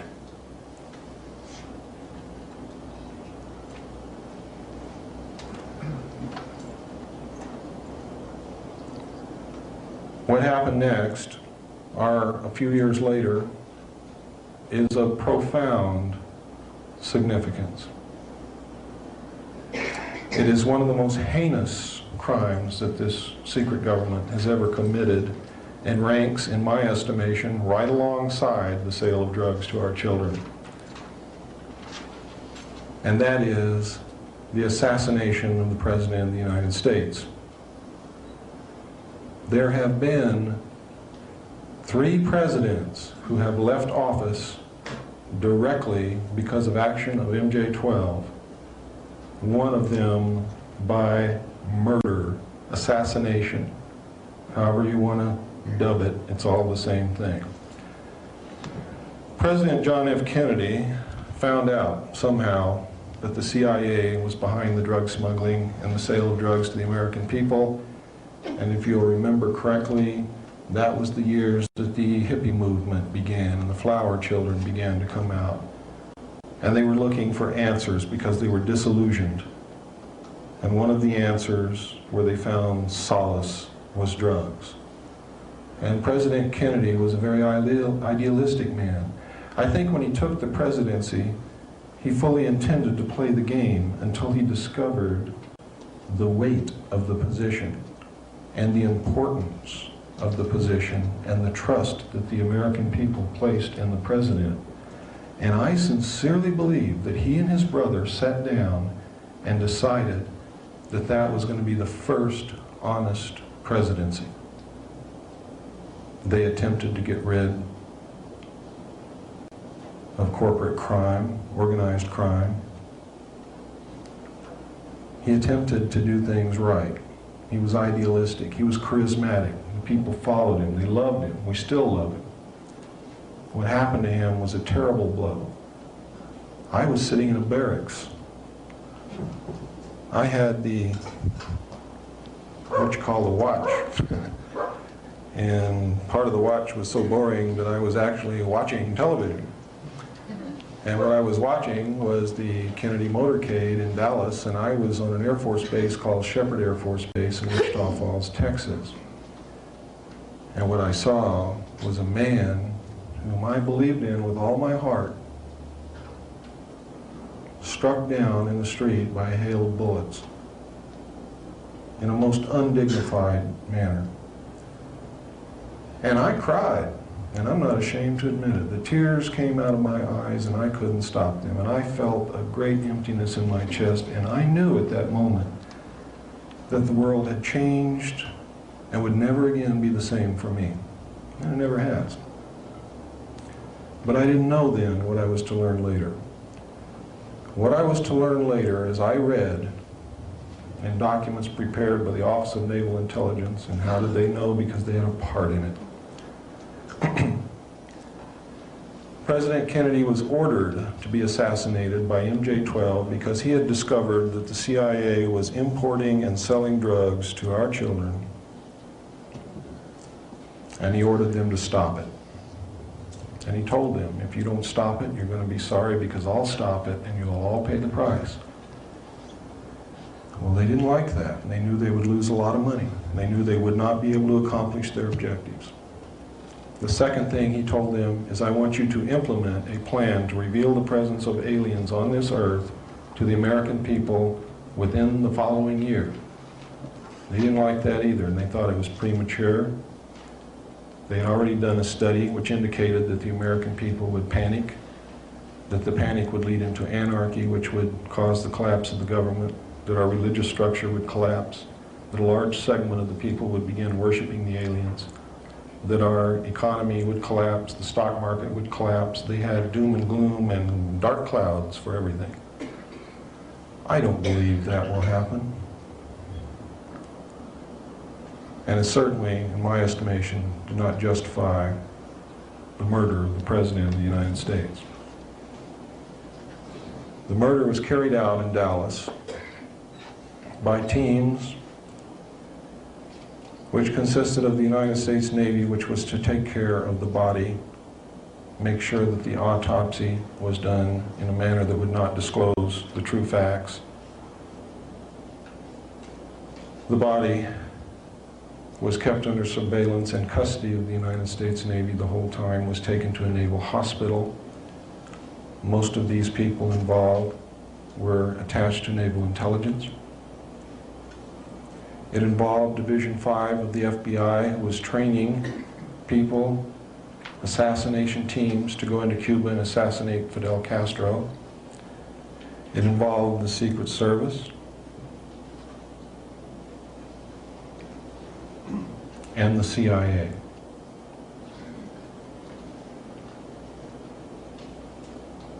When the long-range shots missed, and there were many more shots fired than anything that you've heard before, Kennedy was struck by a bullet in the back, which exited through his neck, or excuse me, was struck in the front of the neck, which exited through his back, I'm sorry. Governor Connolly was struck with 2 separate shots.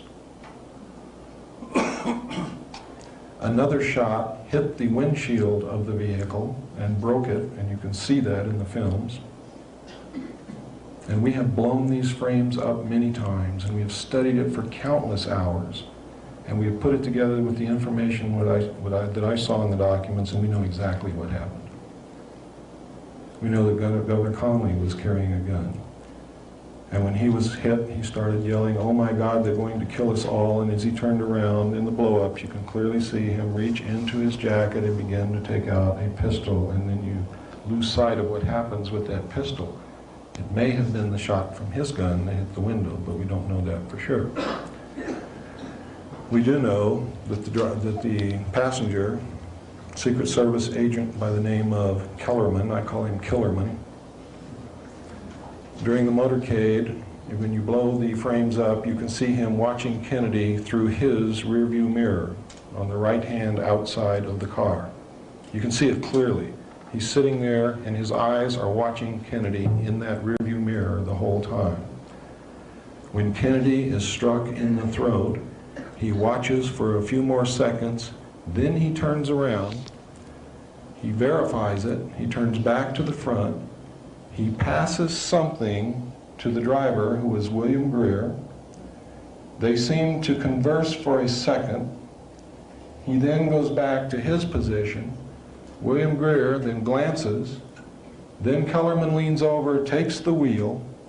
William Greer pulls, with his left hand, pulls up, and you can see it clearly. He pulls up a pistol, turns, and over his right shoulder shoots Kennedy directly in the head. Kennedy's head then snaps backward. Jacqueline Kennedy looks at her husband. You can see her eyes go from her husband and look directly at William Greer, and then she attempts to get out of the car. She is afraid. Throughout all my combat experience, that is exactly what you do. You run away from the fire, not into it. What you see in the John Wayne movies is BS. I never saw one soldier ever run into a machine gun. You run away from the machine gun, and then you figure out how to get that machine gun nest. You don't just run up there and die. That's for the Marines.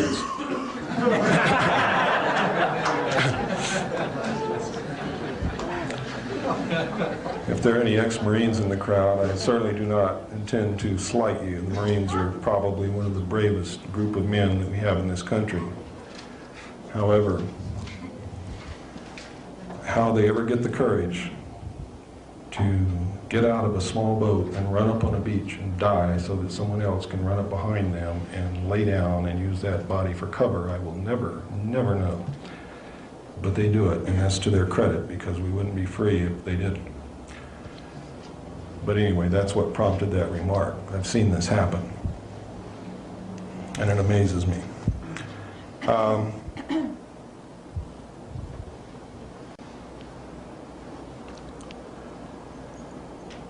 What happened next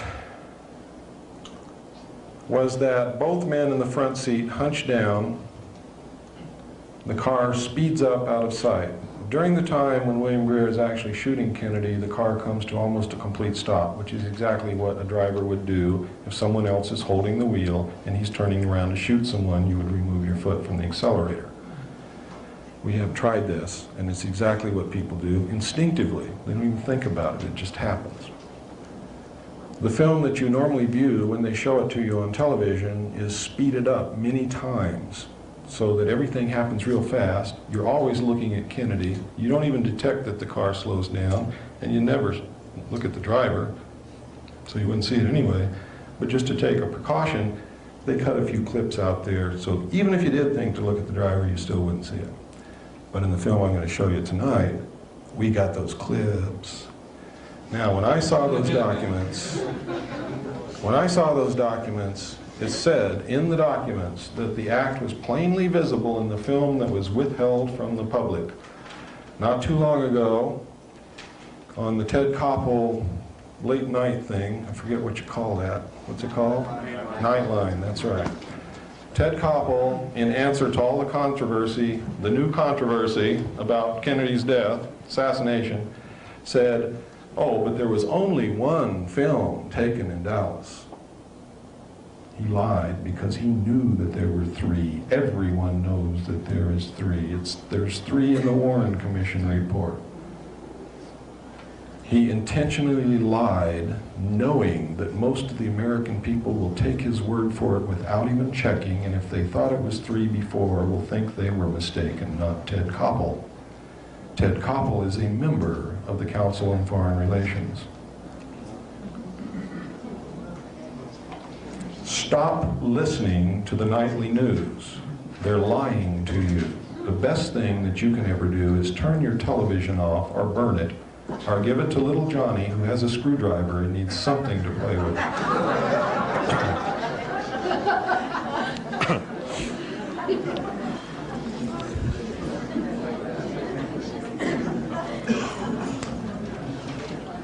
What happened next is they took the body to Parkland Hospital in Dallas. It was illegal to remove the body. No autopsy was taken there. The doctors were ordered by the FBI and were actually interfered with. They were told not to attempt to determine the path of the projectiles through the body. They were told to get the body ready for shipment as quickly as possible when it was determined that they could not save Kennedy's life. There was no investigation done in Dallas at all. The doctors did draw sketches of what they saw, and they did make reports of what they saw immediately following and during the incident.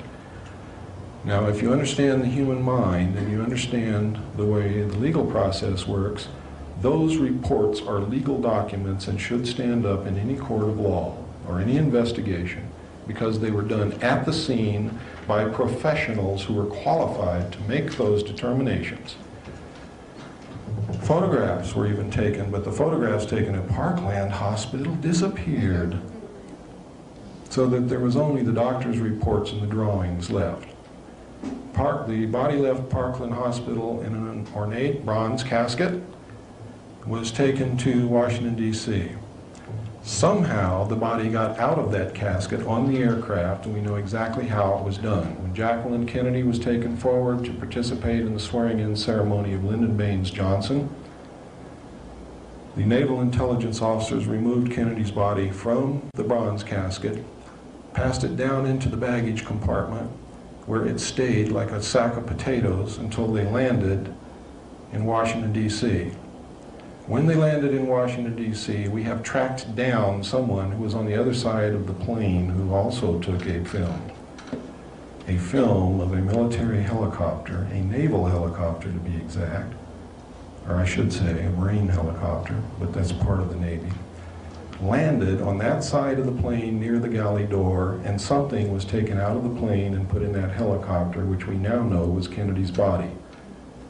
It was flown to Bethesda Naval Hospital, and it arrived there a full 30 minutes before the casket which left Parkland Hospital arrived there. President Kennedy's brain was removed, and another brain that was undamaged was substituted in its place. Why? Because if they had performed an autopsy on the brain that was really actually President Kennedy's brain, they would have found that he was hit from the front, that it was an exploding pellet and not a bullet, and they would have found fragments of that pellet, and they would have found large amounts of toxic shellfish poison in the brain, which was exploded into the brain when this pellet did its thing. And it would have said, CIA, CIA, CIA, CIA, because the CIA had that type of weapon at that time, and it was well known. When they finished doing that, they surgically repaired the wounds to make it look like he was hit from behind, and then they took photographs of these repairs. Then they took the body in to be autopsied as if it had come out of the Bronx casket. They also altered the throat wound. We know this. Kennedy's brain was taken out of the room where all this occurred on a gurney, covered with a cloth, and when people asked what that was, being wheeled down the hall and the gurney covered with the cloths, because everybody wanted to know what the hell was going on, they were told that a woman had delivered a stillborn baby, and that was the stillborn baby. It was not, it was Kennedy's brain. Checking the records and doing thorough research, we have found out that there was no stillborn baby in Bethesda Naval Hospital on that day, or the day before, or the day after. Witnesses asked what the other casket was doing in the room. They were told that an Army colonel had died and the casket was prepared for him because he had died that day and the family had requested a quick burial. Checking the records, an Army colonel had not died in that hospital. In fact, no one had died in that hospital that day, and an Army colonel had not died in that hospital for some time.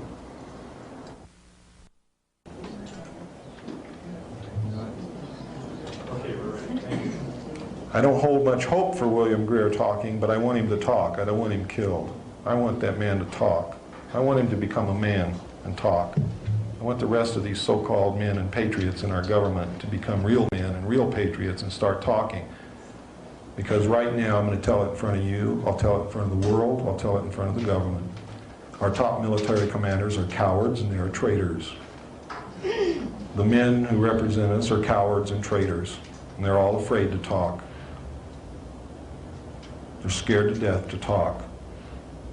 They'll let the country go down the tubes before they'll stand up and do what a man should do. And what our history demands that any man who calls himself a patriot do. Stand up and talk and tell the truth. And I'm going to continue, and I'm going to ask that you continue with some of the things that I'm going to ask you to do tonight when you leave here over the next few days and into the next year. I'm going to ask you to continue until we clean up this government, until it gets back to a government of, for, and by the people.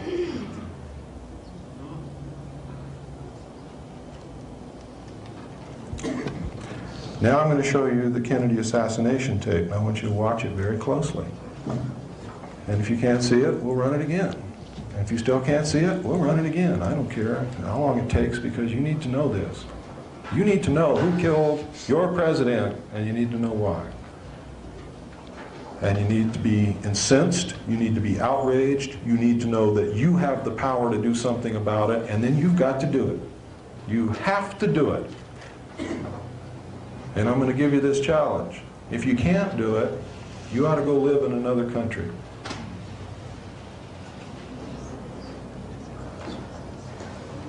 Let me see here.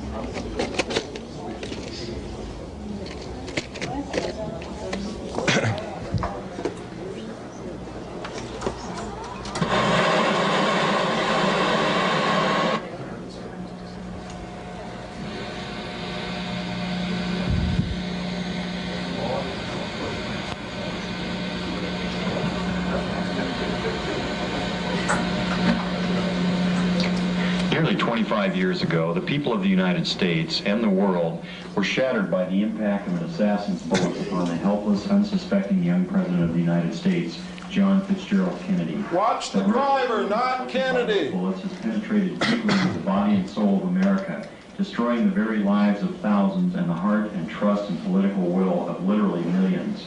And the years that have passed since this tragic event removed from the world stage perhaps one of the most promising human agents of peace and progressive political development, we have been fed one officially sanctioned lie after another, beginning with a blue ribbon cover-up commission to a castrated Senate Select Committee seeking to shed light upon an event deliberately enshrouded in deception, concealment, and outright falsehood.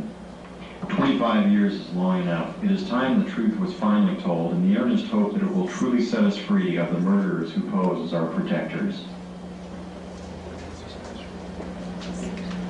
What we're observing here is the motorcade in Dallas on November 22nd, 1963. As the presidential car passes behind the freeway sign, President Kennedy is struck in the throat by a bullet that was fired from the grassy knoll. As he's grasping his throat, John Connolly is turning around to his right. He at that point is struck. You notice the the passenger of the car turning back to see what has happened to the president. As he turns back to the front, the driver of the car turns with his left arm over his right shoulder with a pistol and fires. You see the 45 caliber nickel-plated automatic weapon in his left hand. He's firing over his right shoulder. You see it in relief. You see his head pointing backwards towards the president.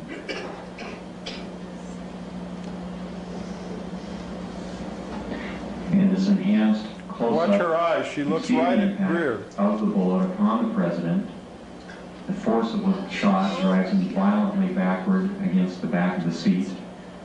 You see Miss Kennedy react in horror. The ugly gaping wound, which is evident here, according to many observers at the scene, was actually created on the print. This was not the actual nature of the wound. But you notice that Mrs. Kennedy wasted no time in trying to exit the vehicle because she clearly was able to determine exactly where that shot had originated, and it was her personal bodyguard, Clint Hill, another Secret Service agent, who attempted to keep her in. What the arrow is indicating here is what appears to be the outline of a man, a hat, and his rifle. The arrow is pointing to the rifle barrel of the man in the bushes who possibly was the rifleman on the grassy knoll who fired that shot. Another view taken by another photographer. Again, you see Mrs. Kennedy trying to exit the vehicle from behind, being pushed back in by her bodyguard. A number of witnesses on the scene rushing towards the vehicle.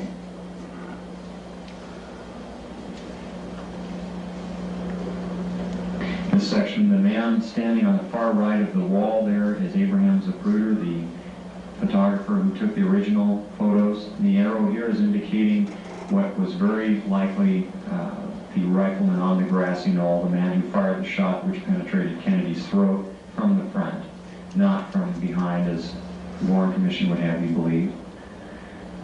Very interesting note also that the motorcycle policemen were told to remain behind the car at all times. Here you see the passenger in the front turning back, looking at the president. Instead of jumping back to assist him, he turns forward. The driver is now rotating. The weapon comes into view and he fires. You'll see this repeatedly in these sequences. Kennedy's been shot in the throat. He's leaning to his left. The driver now begins to rotate. His left arm comes over his right shoulder and he fires now. Again, you see the driver rotate. You see the weapon come into view. He's rotating again. The weapon is in view. He fires. You can clearly see his head turning and his arm and the weapon extending into view over his right shoulder. Many of the witnesses indicated that the car slowed almost to a virtual halt at about this point. And here in the normal version, you see how much more quickly to speed it up. It's much harder to determine. Many of the people who asked the question, why Jackie Kennedy?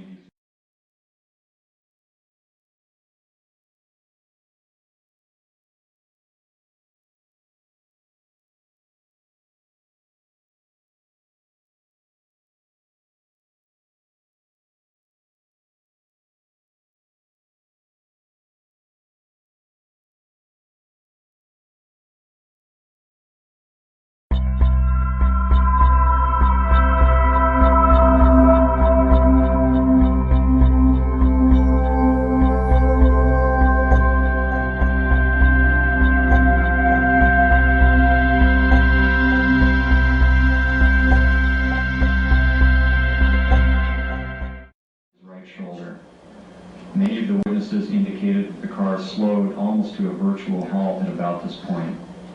And here in the normal version, you see how much more quickly to speed it up. It's much harder to determine. Many of the people who asked the question why Jackie Kennedy did not report this, it should be fairly evident that she wasted no time in getting away from the attacker. Lights, please. Did everybody see it? Okay, those of you who did not see it, please come up to the front. And would some of you in the front not see it? Okay, good. Let's move right on along here now. What I'm showing you here is an aerial photograph taken of Area 51, otherwise known as Dreamland or Groom Lake. It is a super top secret area in the Nevada test site where we are test flying the alien craft. Now, a lot of people didn't believe what John Lear and I have been telling them for a long time. And there is a radio show in Las Vegas called The Billy Goodman Happening. Is there anybody here who listens to that? One gentleman in the back. Did you hear the Groom Lake trip? Yeah, every once in a while. Okay. What happened was they didn't believe what we were telling them, and all these people wanted to go out and see for themselves. So they put together this trip to Groom Lake. Now, in anticipation of this, a reporter from Santa Clara came down, got a grant from a radio station up there and came down and camped out up there watching Groom Lake for a week in advance and phoned in reports every night to the radio station. And he had dozens of sightings.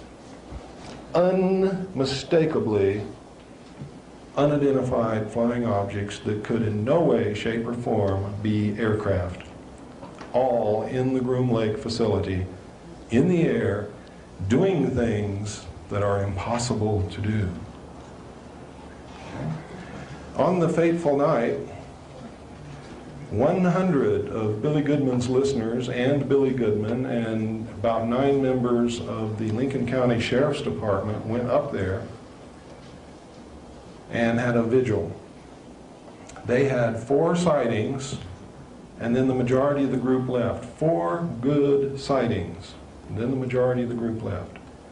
12 people stayed there all night and had 15 more documented sightings that they are ready, willing, and able to swear to. So, you can do with that piece of information whatever you wish. I suggest that those of you who can tune in to the Billy Goodman Happening every night, Sunday through Friday night at 10 p.m. It goes from 10 p.m. till 1 a.m. in the morning. It is the only radio show, in fact, it's the only media in the world that accurately reports the UFO issue. I have been a guest on there many, many times for the whole 3 hours. He has had Colonel Bo Greitz on there. He has had Brad Steiger on there. He will have anyone on there who knows anything about this and wants to be on. All you got to do is write him or call him, talk to him. His daytime number is area code 702-451, and I hope you're writing this down, Virgil. 702-451-3131 in the daytime. If he's not there, please leave a message for him. He will get back to you. What is the name again? His name is Billy Goodman. What is the frequency? It's 840 on the AM dial. Now, I've tried to get it on my car radio here. That station is 50,000 watts, and it's heard in Canada. The whole state of California can hear it, Oregon, Idaho, all over the place, but I can't get it on my car radio in Sedona, Arizona. It's incredible, because it is the only... Billy Goodman, in my estimation, is a hero, because everyone else who has ever tried this in the past has lost their job, or the radio station has blown up, or something has happened. But Billy Goodman has sworn that he's going to persist until the truth comes out. So he will talk about it every night. He talks about other things, and he has other guests on, and he has entertainers on, and things like that, but his main issue is the UFO and the drug issue, and he wants to get to the truth. And he has sworn that he will persist until the truth comes out and nobody will make him stop. And I believe him. He's doing an absolutely wonderful job. Now, what does all this mean? It means that the secret government is not our government and is in full control and is powerful enough to assassinate a president and get away with it. They were powerful enough to tell Lyndon Johnson not to seek another term, and he didn't. How many of you have ever read or know anything about Lyndon Johnson? Anybody in here? He was my teacher at school. What did you learn about him? Not much. You think he would have not run for another term? This is one of the most ambitious men that ever lived. He was a politician's politician and one of the dirtiest of them all. And he wanted it all. He didn't run again because he was told by MJ-12 not to run again, because for him to run again and make a reversal on a Vietnam policy would have embarrassed the entire administration and could not have been explained. They needed to get another president in who would pull the troops out of Vietnam, because Vietnam was becoming an issue that was going to pull the government down. And Johnson was for finishing the war, not pulling out. President Nixon was forced to resign. The Watergate incident was created. Deep Throat was not one person, it was 3 people. The Washington Post is owned, and the editors all belong to the Council on Foreign Relations. Now, I don't mean owned by the Council on Foreign Relations as a body. It's owned by members of the Council on Foreign Relations. If you think that Bernstein and Woodward broke that story all on their own and their persistence, you better think again. They were led through that by their nose. Nixon was forced to resign. Nixon did something wrong. Did several things wrong. One, he opened up China. China had been isolated intentionally by the Soviet Union and the United States to prevent them from reaching a level of technology that would increase the pollution in the atmosphere and in the water of the earth. He did some other things, too, that they weren't too fond of.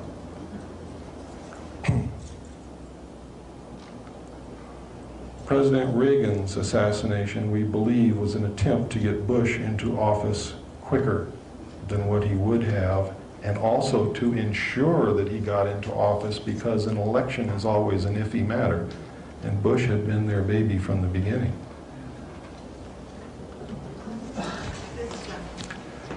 What can we do about this? Let me tell you what we can do about it. I think we misunderstood something.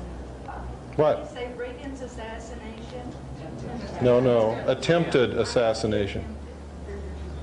Reagan, the attempted assassination on Reagan. Well, we might have missed something. I mean, he really wasn't alive for the last couple of years, was he?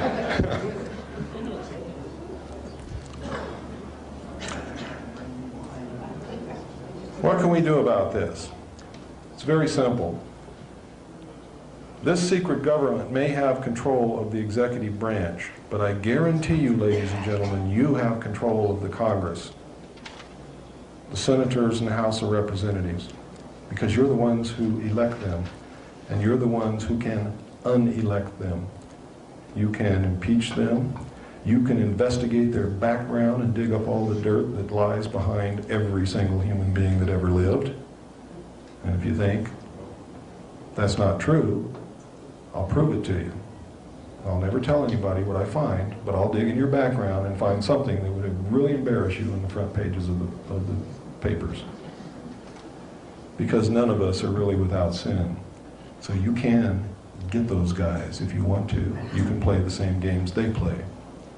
You can investigate their background and dig out that dirt and put it in the front pages of the newspapers. And you can cause them to fall that way. Another way is you can write them letters and say, listen, this is what I know is going on, and I want it stopped, and I want those responsible prosecuted to the fullest extent of the law, and if you don't do this, I'm going to do every single thing in my power to make sure that you never hold even the office of dog catcher in any city in this country. Now you do have power, and you have friends that you can influence, and you can talk to groups as I am talking to groups, and we will furnish you information if you need it to do that. But this needs to be done. It must be done if you are to keep your freedoms, because they are going to take them away from you, and I guarantee you that. When the members of the Congress began getting these letters, they're going to get worried, because that's their future. You're talking about their paycheck. You're talking about their life. You're talking about the security of their family. Now you're hitting them in the gut. Really in the gut. Then you have to follow through with it. You have to start putting pressure on them. You have to follow those letters up with phone calls, and you have to get your friends to write letters and your friends to call. And believe me, ladies and gentlemen, if we start now, and if you, each one of you, can influence just 5 friends to do the same, and they can influence 5 friends to do the same, we can have those crooks on the carpet in front of Congress by the end of November. We can do that. You can do that.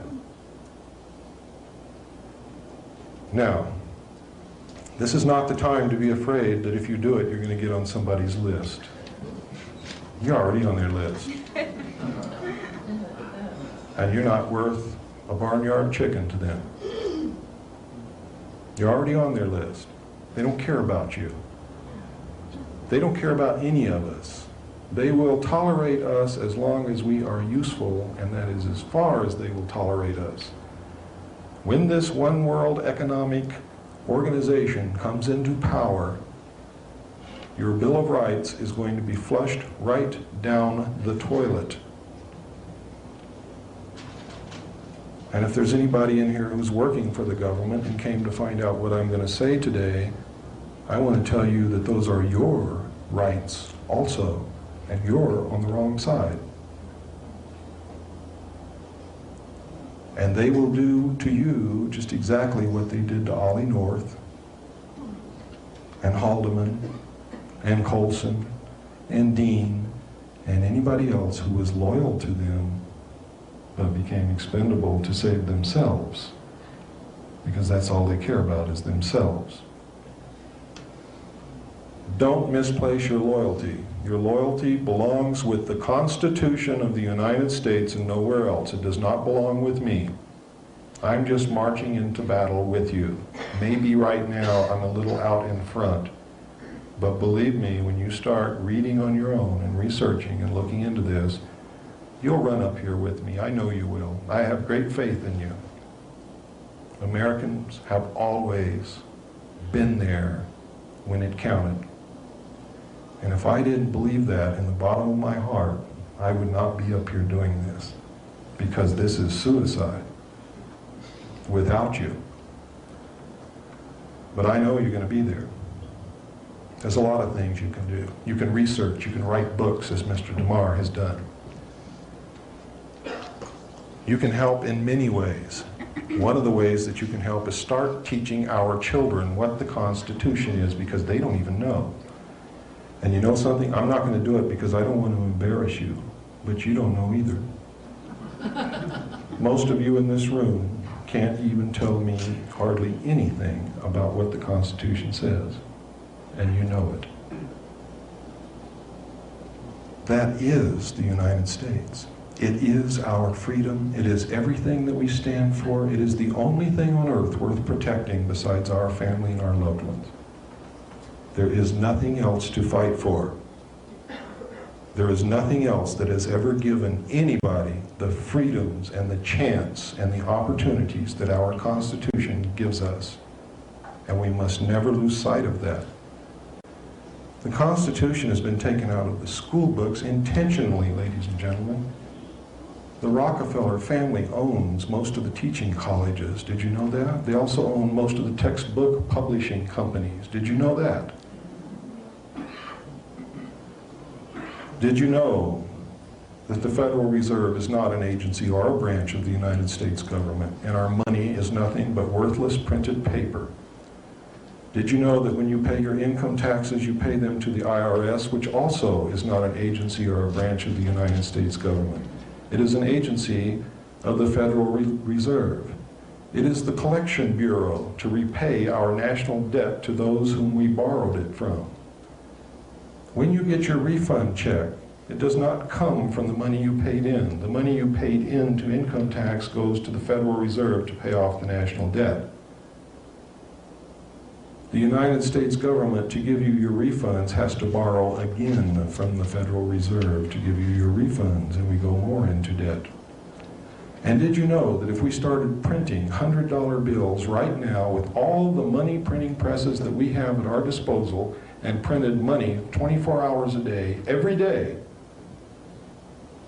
forever, we could never pay off the national debt because we cannot print the money fast enough to even catch up with the interest on the unprinted amount.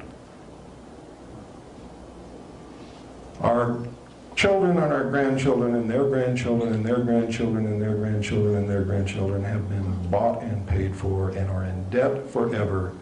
And our nation is owned by the European banking interest who own the majority of the stock in the Federal Reserve. We have been asleep at the wheel, and we are teetering now on the brink of a cliff. And one wrong move, we will go over that brink. But if we very carefully get out of this car and pull it back away from the edge of the cliff and get it back on a straight course to our destination, the true destination that we should be headed for, which is peace and posterity and safety and security and love and happiness, then we can survive. But as I said before, I cannot do it for you. I will march as far as I can until they strike me down. You've got to catch up with me.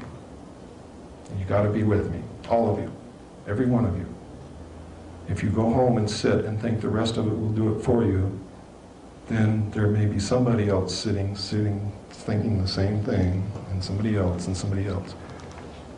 And we might end up with everybody thinking that somebody else is going to do it for them. It's too late. It's too late. The Constitution of the United States and our freedom have never, ever been in greater danger than they are right now. We have never been at war with Russia. Russia is not our enemy. Russia has been our ally since the end of World War II, and I'm going to prove it to you right now. I'm going to show you a video that appeared on 60 Minutes last Sunday. And what did it say? How many of you have been reading in the papers that many of our generals and admirals and the chairman of the Joint Chiefs of Staff of both countries have been going back and forth? Do you know what they're doing? Have you been watching what else has been happening in the world? They're taking inventory of the combined arsenals and getting ready to merge the two largest armies, navies, and air forces in the world to make this world government. On the target date is 1992. The general says it to Mike Wallace right in the film that they have never considered the United States to be their enemy. And you might think it's propaganda. He was telling the truth. The reason for the guise of antagonism between the two countries for all these years has been to hide the fact and take the public's eye off of what was really going on. And the reason that they kept such large standing armies was, one, to fund large sums of money that they needed besides the dope money and everything else into these black projects, and to keep these large standing armies, navies, and air forces in case the Earth was invaded from outer space.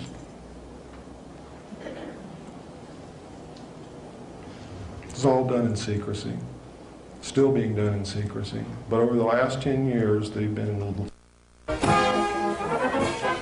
Next to Kubinka Air Force Base near Moscow, where the Americans got a close-up look at and a chance to ask questions about some of the aircraft they trained to fight against.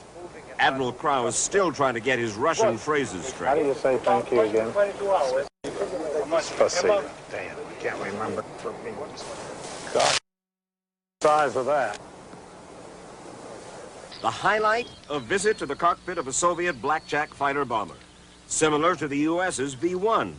We listened over a wireless microphone the Soviets knew the Admiral was wearing as he and Air Force General Monroe Hatch asked questions. And what's the top speed?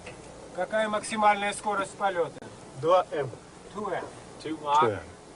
And do you practice refueling with this? Заправку в воздухе практикуете на этом самолете? Нет. No. No. What do you think, Monroe? It's impressive. How many cruise missiles does it carry? 12 крылатых ракет. 12 welcome. 12. But lately, the Soviets claim to have undergone a major change in their military strategy, from emphasizing offense to defense. And they asked how could their blackjack bomber be an offensive threat with a range of only 2,200 kilometers, barely over 1,300 miles. Against what kind of targets, then, are we going to use this plane? Within the range of 2,200 kilometers. So I have a map.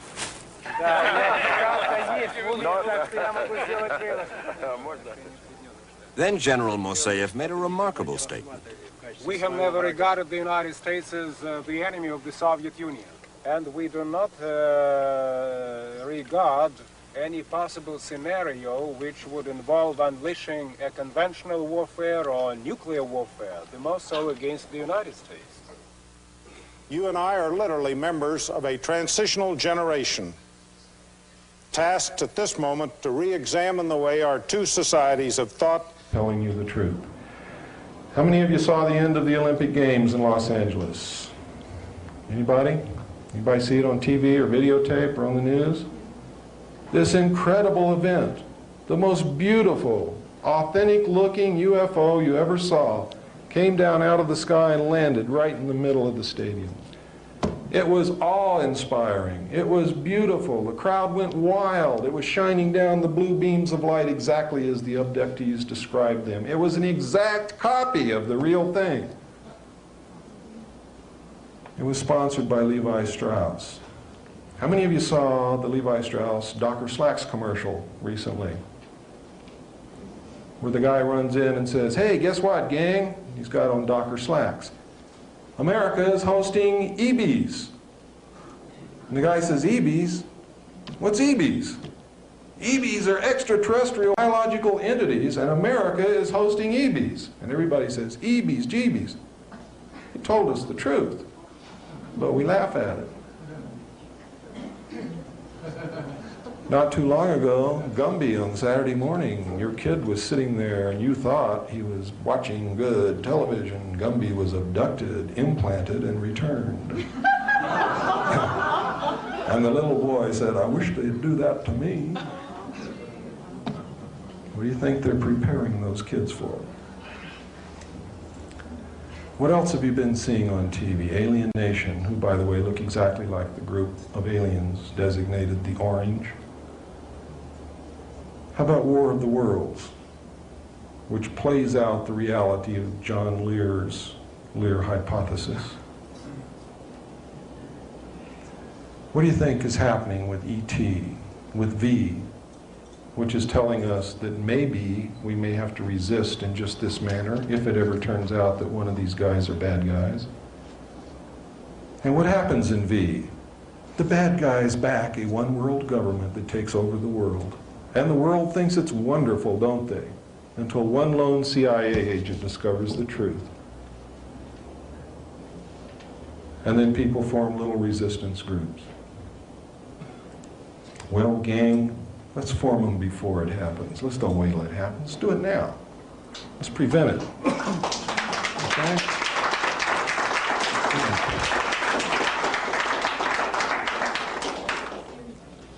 Thank you.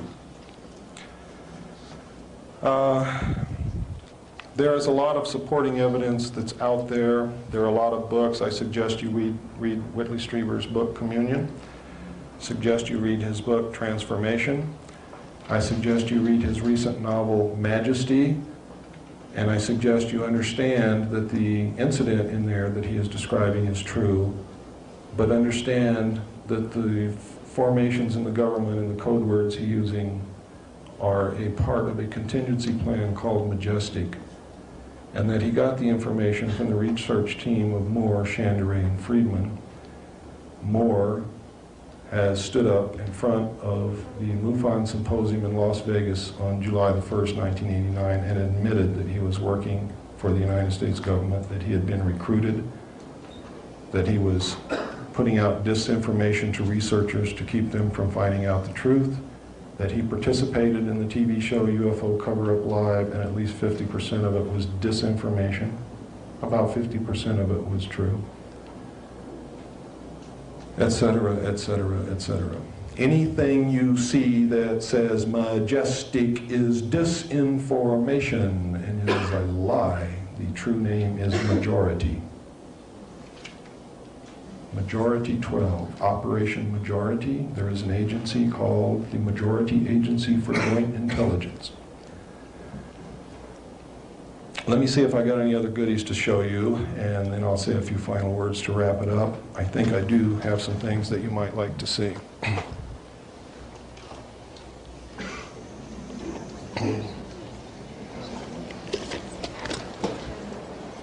I want to show you how disinformation works. Not too long ago, when I first began talking about what I knew, John Lear asked me to come to his home for an interview with PM Magazine. I thought, wow, this is incredible. These people really want to put it on the air? I can't believe it, because it's never happened in the past. You see, there's always been an intense campaign of denial, ridicule, debunking, and character assassination. So I went there in all good faith, and John Lear and I, knowing what had happened to people in the past, took the producer and the camera crew aside, and we said, listen, this was about 8 o'clock in the morning. We said, listen, we'll do this provided one thing, that you submit to a complete briefing by each one of us on everything that we know and all the documents that we possess and the videotapes and the maps that we will show you and the letters that we have from officials of the government admitting that this is true, etc., etc., etc. They agreed to that. So we did it. We briefed them for approximately 8 solid hours with no breaks. When we were through, they were convinced. You see, because we presented the information to them without all the other comments like I'm making tonight, and for 8 solid hours of evidence, not talk, evidence, things that you can see and cannot doubt. And then they spent 4 hours filming us, John Lear and I. And we told them literally everything we knew. And this was for a 30-minute program, and she said, boy, this is going to be the greatest show in the history of television. And John said, you'll never get it on the air. And she says, they've never censored anything that I've ever produced, and everything I've produced they put on the air exactly like I've edited it. And I said, well, I've got to agree with John. I really don't believe it'll air. Well, it aired. And what I'm going to show you is the results of what I have just told you. This is what aired, and I want you to watch it. And then you'll go back to your television set with a different kind of a viewpoint and a different knowledge, I hope.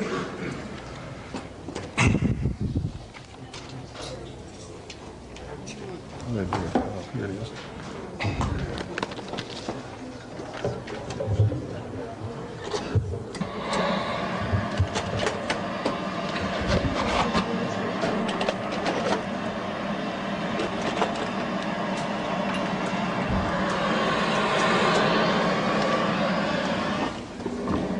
For years now, there has been a small but very vocal minority in this country who make the claim that we have been visited on a regular basis by extraterrestrials. Now, generally they are dismissed as cranks or crackpots by most of us, but they persist in their belief that the aliens are with us. Some of these people, however, are a little difficult to dismiss.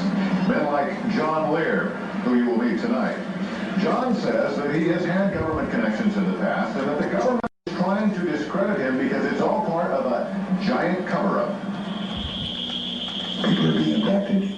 not return. People are being used for food. The aliens are eating us. They're experimenting with us. Horrible, unspeakable experimentations. John Lear's is an unbelievable story. He's certain that we have been invaded by an alien culture, that they are experimenting on us, and that the U.S. government knows about it. In fact, it's their most guarded, top secret. It all began on a hot July night in 1947, when, according to Lear and others, an alien craft crashed on a remote ranch near Roswell, New Mexico. Eyewitnesses, the local papers, even the first military men at the site reported a crashed UFO. Then, suddenly the top brass swarmed to the site. Witnesses were sworn to secrecy, and every speck of debris was literally vacuumed from the dusty desert floor. A news story was issued. It, said military officials, was nothing more than a crashed weather balloon.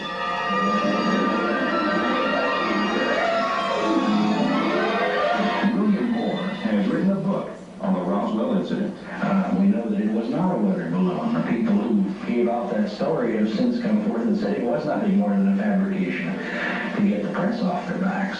The evidence suggests it was a spacecraft, and the evidence suggests the government grabbed it and carted it away and is still involved with the examination of it. In fact, government documents unearthed via the Freedom of Information Act suggest that both craft and alien bodies had been retrieved. However, references are vague, and large portions of the text have been censored. What is known is that in 1947, the United States Air Force began a series of code-named projects set up to monitor UFOs. The truth of the matter is, since 1947, we have collected and have in our possession at least 30 to 35 extraterrestrial flying saucers. We have collected and have in our possession at least 100 to 150 alien bodies representing at least 3 different species that people are being abducted at an unprecedented rate. Lear goes so far as to claim that the U.S. government has established communication with this alien power and actually collaborated with them.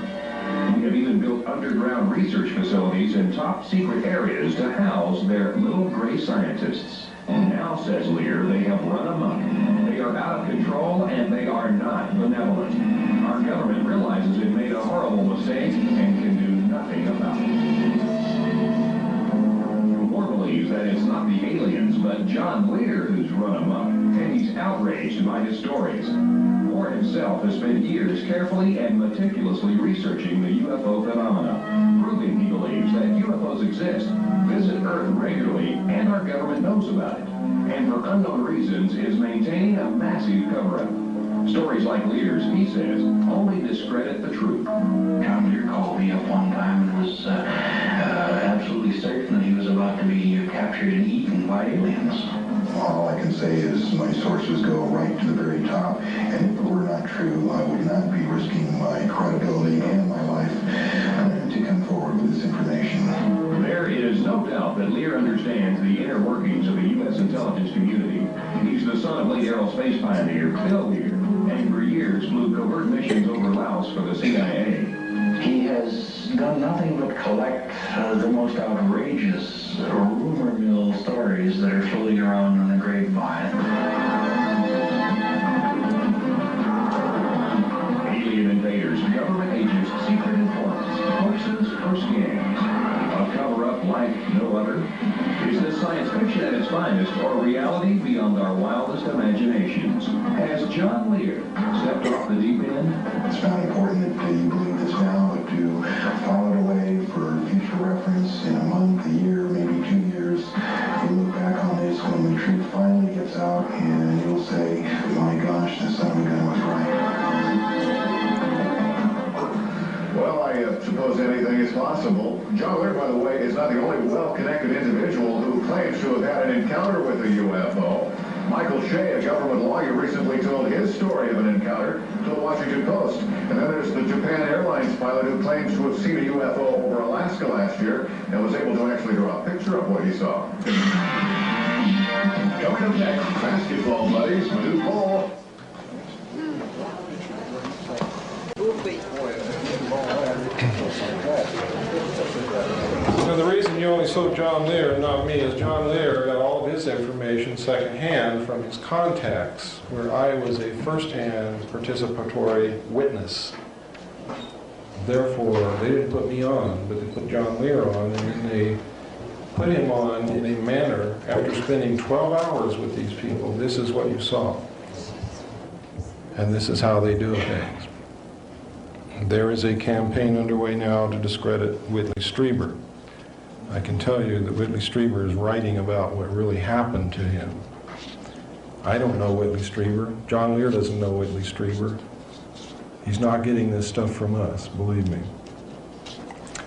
I have one other thing that I want to show you, which is about an organization called Yellow Fruit. Does anybody know anything about Yellow Fruit? Okay, let me show you this.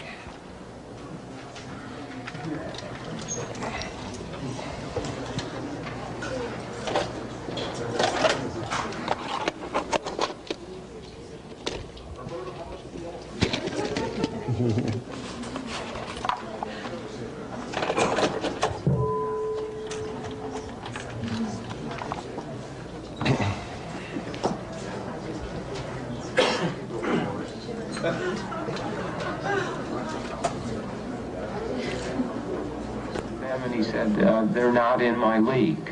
And so we minimized disclosure, minimized contact.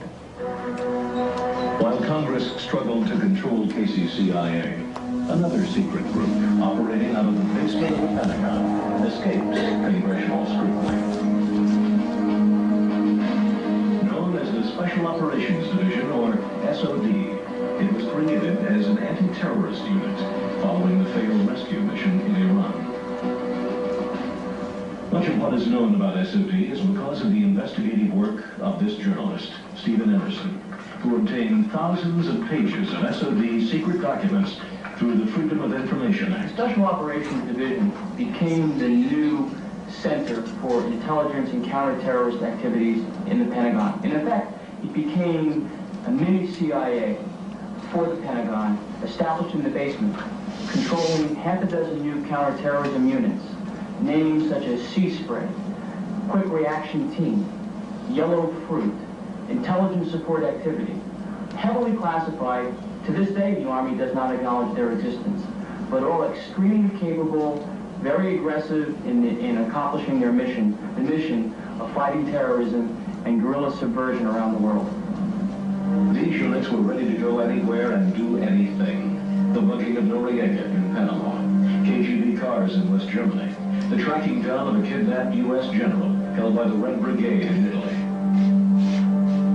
They were all over the world, and they felt they had a mandate to be all over the world. After all, the CIA was a shadow of what it used to be. And the Special Operations Division was literally stepping into a void. SOD may have been stepping into a void, but it was doing so with enormous resources. Tom Golden was in charge of financial control for a subunit of SOD called Yellow Fruit. The funding was almost unlimited. I don't know of any time that we were in a position where we needed money. The money was offered and we had to find ways to spend it, basically. In the fall of 1983, some units of the SOD participated in the U.S. invasion of Grenada.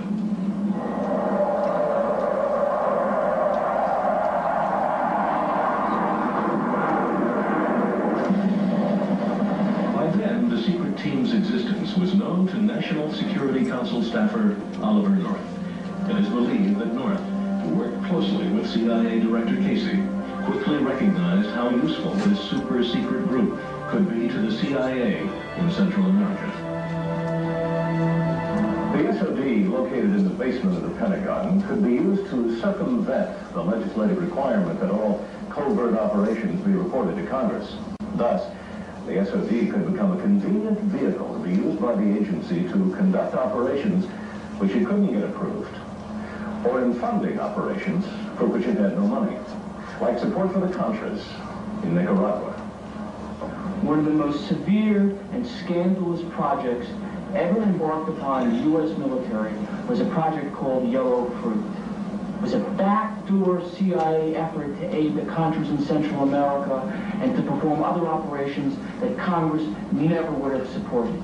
And the CIA saw Yellow Fruit and the Special Operations Division as a magical fountain of support with unlimited money, unlimited weapons, black money, black tape transportation capability.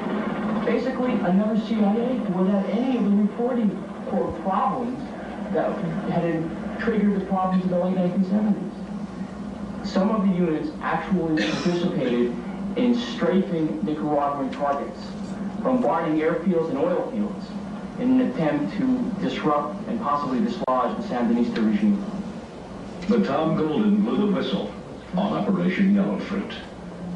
Normally in intelligence operations, you're advanced a certain amount of money to operate with. Once you spend that money, then you must submit a voucher to account for it. What I found was very unusual in this unit is people have been advanced as much as $150,000 and had never submitted a voucher for accountability. I eventually went to my superiors and reported what I believed to be abuse of funds and possibly fraud. That eventually was surfaced to the leadership of the Army, who ordered a massive investigation into the Special Operations community in general. This is Arlington Hall, Virginia, headquarters for U.S. Army Intelligence. Here, members of the SOD team were court-martialed in a soundproof room. 2 SOD members are now serving prison sentences for financial fraud.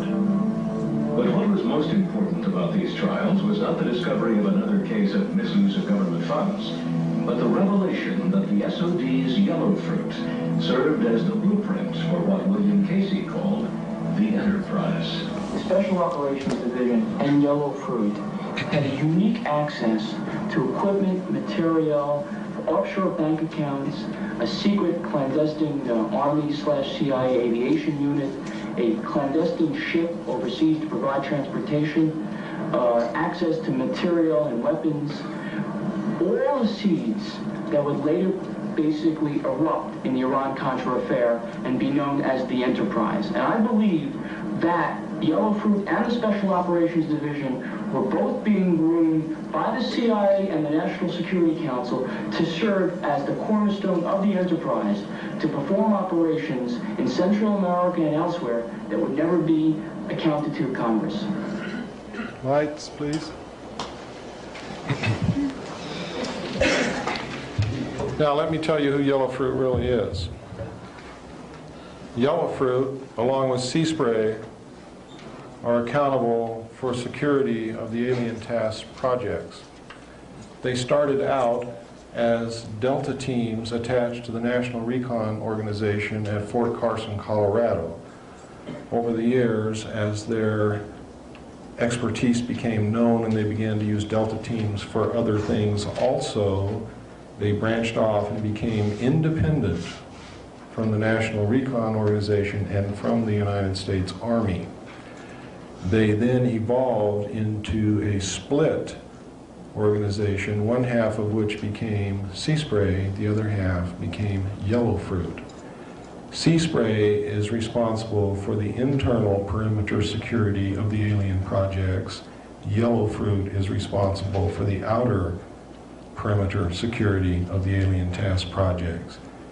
If you attempt to get near the boundary of Area 51, you will meet Yellow Fruit. They will intimidate you, they will scare you, they will flash guns in your face on public land where you have every right to be, and most people will go away, which is the prudent thing to do. Now, if you get to the boundary of Area 51 and put 1 foot across, you are now the property of Sea Spray. And no one who sees Sea Spray ever sees anyone else.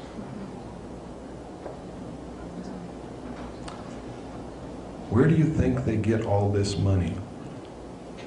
From drugs. If you look at all of the things that the secret teams have been doing, look at all of the covert operations that we've been performing, and then look at the budget for these things, and you will see that Congress has not even allotted 10% of the money that would be required to carry out what they have been doing.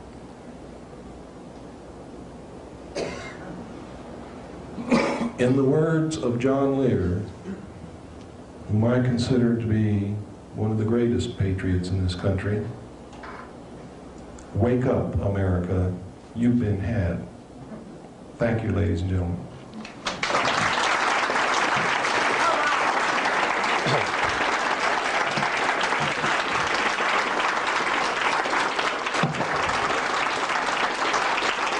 We have information at the back table. We have some tapes. By the way, ladies and gentlemen, this is our only source of income while we continue our research and do this, is the money that we get from people who come to listen to this information, and the money, the sale of materials and tapes. When possible, when we have the extra money, we do make tapes which we give out to people for free with the stipulation that they never charge anyone for tapes and that they make at least 5 and pass them on to other people.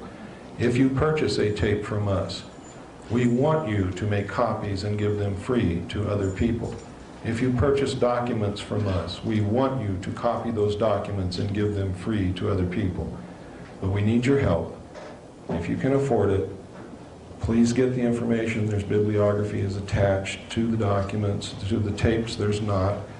I want you to go research this material yourself. Start reading.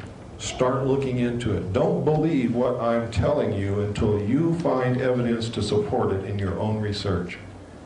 Then act. Do we still have some free tapes back there, Stan? There's still some free tapes. I don't know how many. We've given out most of them already. We have 5 left. Okay.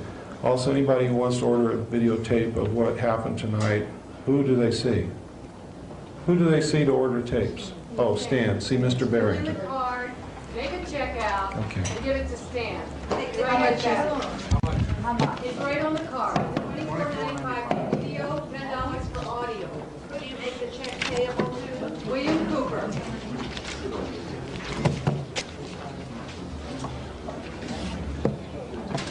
Thank you. I wish you all love, peace, happiness. Please be truth seekers. Yes, sir. Now we'll take questions and answers. Yes, sir. Got 3 short. Okay. The Eisenhower Treaty. Oh, well, let me make this one statement first. When you consent to ask a question, you are consenting to have it included on the videotape. It is implied permission. Okay, I have to tell you that because the videotape is going to be disseminated to whoever wants it. Okay. The Eisenhower Treaty. That was to accomplish what? Question 1. That alien entity, is that one of the alien, or is that a representation of the total alien influence making the treaty, or is it just one alien? Okay, the question, ladies and gentlemen, was, What are the alien projects? he wants to know what the treaty was between Eisenhower and the alien nation that we made the treaty with. Number 2, did the parties to the treaty include just one race, or were they representing all the different races of aliens? And what was the third question, sir? What are the alien projects? What are the alien projects? There's a lot of alien projects. The first question, the terms of the treaty were that we would keep their presence on Earth a secret. We would not interfere in their affairs. They would not interfere in our affairs, and we were particularly interested that they not interfere in anything that would affect our future. We were really interested in that point. Another term of the treaty was that they would furnish us with advanced technology. We would, in turn, allow them to abduct human beings on a limited periodic basis for medical examination and the monitoring of our development only. We have since, over the years, found out that they have gone way beyond that, way beyond it, and are doing, in fact, very terrible things to a select few human beings that are abducted all around the world. The second part of your question is, did they represent one race or all of the races of aliens? No, this group represented one specific race at the time that I saw the documents. We have evidence now that they may have also entered into agreements with other races of aliens, and we do not know what the terms of those agreements, if indeed there are agreements, are. The answer to the third part of your question is there are many projects. There are really too many to go into to answer one question, but there's projects to exchange technology. There's genetic engineering. There is mind control manipulation going on. There are test flight of the alien craft. There's a secret space program that has actually built a base on the moon and a colony on Mars. These exist. We have documents that can prove it. We have letters from people who participated in the projects. There is a book called We Discovered Alien Bases on the Moon, written by a man by the name of Fred Stettling, which includes actual photographs, NASA photographs in that book that show the bases, that show the alien craft on the moon, that show the facilities in the craters, the domes, the spires, the structures. They are some of the exact same photographs which I viewed between 70 and 73, which were a part of a portfolio which made up the information that I saw. It does not include all of the photographs which I saw, but there's a pretty good representation there. God, I could go on and on and on. But pardon? If you see someone, do you have a metaphysical bookstore in town? They should be able to find that book for you, whoever it is. Who was the writer? Fred Stettling.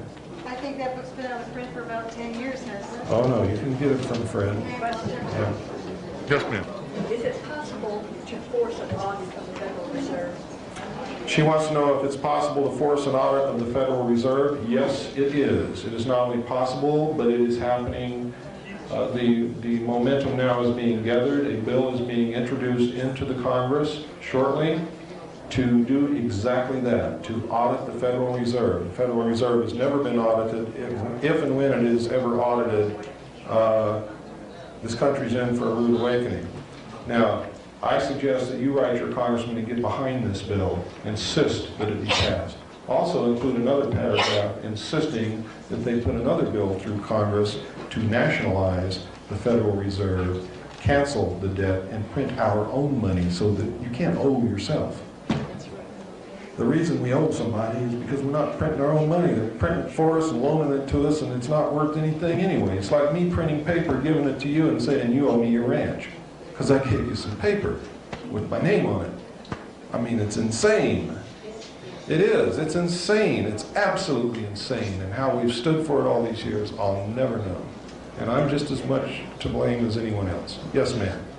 Why was Nelson Rockefeller murdered and by whom? Pardon? Why was Nelson Rockefeller murdered and by whom? Murder who? Nelson Rockefeller. Why was Nelson Rockefeller murdered and by whom? Why was he murdered? I never got up to that level to find out. I don't know. Didn't he have a heart attack by injection?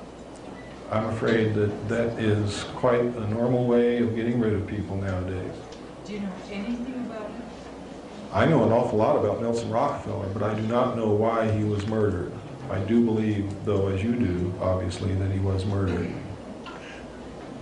Did Kissinger have something to do with that? Henry Kissinger may have. Henry Kissinger was Rockefeller's man. Rockefeller bought Henry Kissinger back in 1953 when he gave him $50,000. Gave him $50,000. From that moment on, Henry Kissinger belonged to Rockefeller. Yes, sir. You made the reference to air and water pollution. Yes. Do you have something to add to that as to... Oh, I can add quite a bit to that. I was trying to dwell on the most important things. Now, that is an important issue. but people are catching on to that, and maybe they don't need to be prodded so much. But in 1957, due to the fact that we had discovered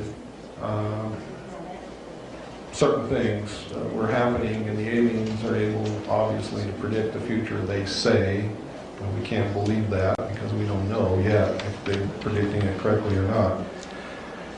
But a large body of the most prominent scientists in the world met in Huntsville, Alabama in 1957 to study the matter, study some of these questions we had from what the aliens had told us, specifically the benevolent aliens who were concerned about what we were doing to the Earth. They arrived at the conclusion that with or without predictions from anyone, by or shortly after the year 2000, the Earth would not be survivable, would not be able to exist here, simply because the projected increase in population, we would not be able to keep up with the food supply for the masses of people. The burning of coal and fossil fuels would continue to pour carbon dioxide into the atmosphere along with other pollutants. The burning of sulfurous coal would increase the incidence of acid rain and destroy the forests. The forests are the only thing to keep the balance between oxygen and carbon dioxide. Since then, it's not just acid rain. We have been depleting the forests at an unbelievable rate. There's almost no rainforest left on the face of this planet now. The rate of pollution is unbelievable. At one point, we actually had rivers in this country that would burn if you lit a match anywhere near them. The whole length of the river would burn. It's incredible. There were whole rivers that were nothing but soap suds. We're getting better at doing that. But we've got to get even better and better. We've got to stop using fossil fuel. We've got to stop. We've got to do whatever it takes, even if it goes back to a simpler lifestyle. We've got to do that, simply because the Earth is a very fragile place.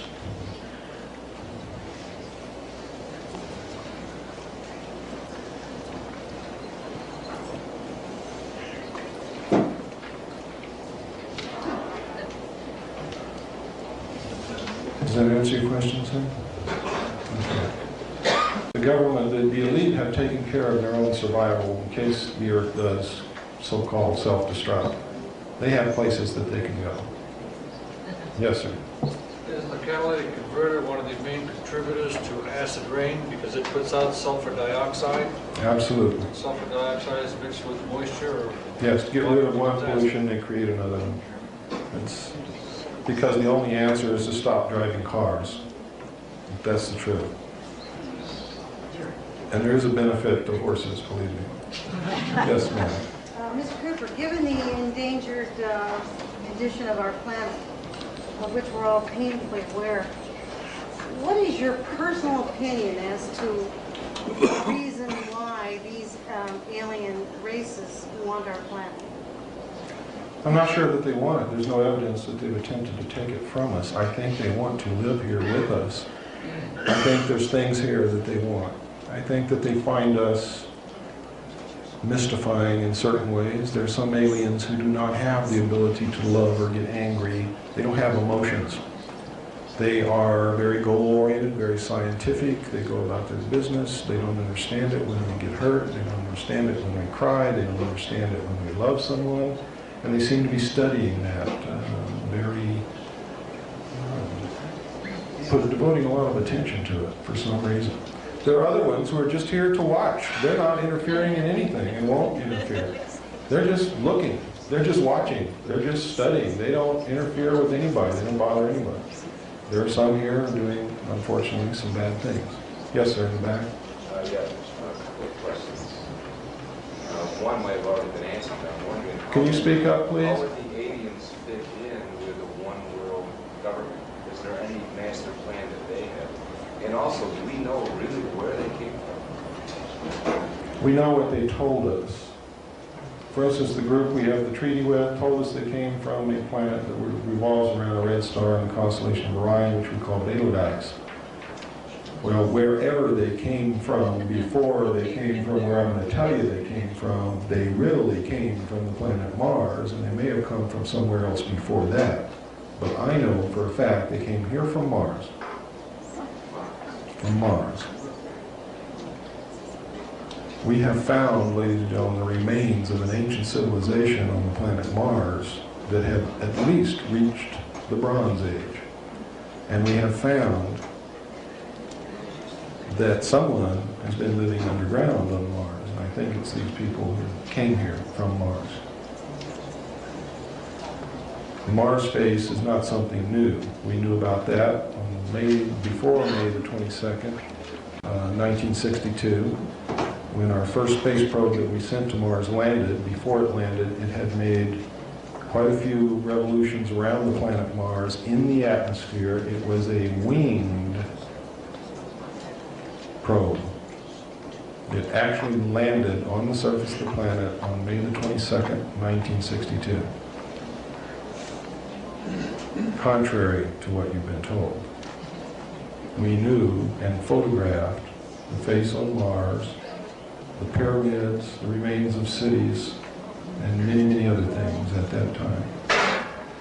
I have a letter here in my briefcase that will confirm that. Yes, sir. So you're confirming much of the alternative 3 scenario? Alternative 3 is absolutely true. Now, in the book, you will find some misinformation, because as they reveal these things to the public, they also put in things that can be proven false in case they ever want to renege on it. And you have to remember that the first purpose of the contingency plan known as Majestic was to test the reaction of the public to the truth with supposedly true information which could be proven false at a later date because false information is mixed in with it. Does everybody understand how that works? Got it. Yes, sir. Is there any way to tell whether there are good aliens or bad aliens, or is there any way to contact or places to go where you can see them that are, like you said? I can't take the responsibility of telling you who is good and who is bad because I can't make that determination. There's so much lies and so much deception mixed in with the good aliens and the bad aliens that I cannot determine who is who and what is what and what is deception and what is reality. And I advise all of you to take extreme caution in making any kind of judgment, because the bad ones will present themselves to you as being good to manipulate you. The good ones will lie to you to manipulate you to reach their ends, which they think is good for you. Some of them have a policy that they won't interfere with you no matter what. They just won't have anything to do with us.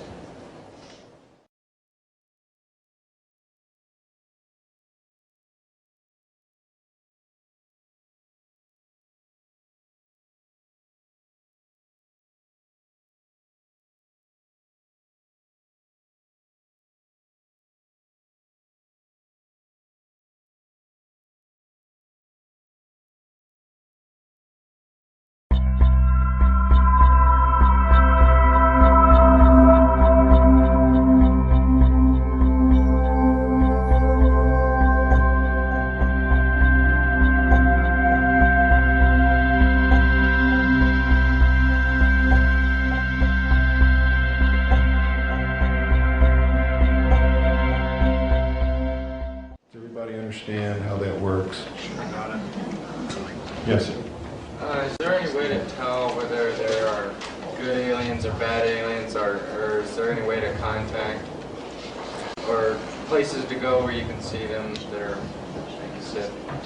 I can't take the responsibility of telling you who is good and who is bad because I can't make that determination. There's so much lies and so much deception mixed in with the good aliens and the bad aliens that I cannot determine who is who and what is deception and what is reality. And I advise all of you to take extreme caution in making any kind of judgment, because the bad ones will present themselves to you as being good to manipulate you. The good ones will lie to you to manipulate you to reach their ends, which they think is good for you. Some of them have a policy that they won't interfere with you no matter what. They just won't have anything to do with us. Now, somebody sent up a note, says, I am very concerned about the statement you made that there is deception coming from good and bad. What deception is coming from good ETs? Is this possibly a lack of spiritual understanding on your part?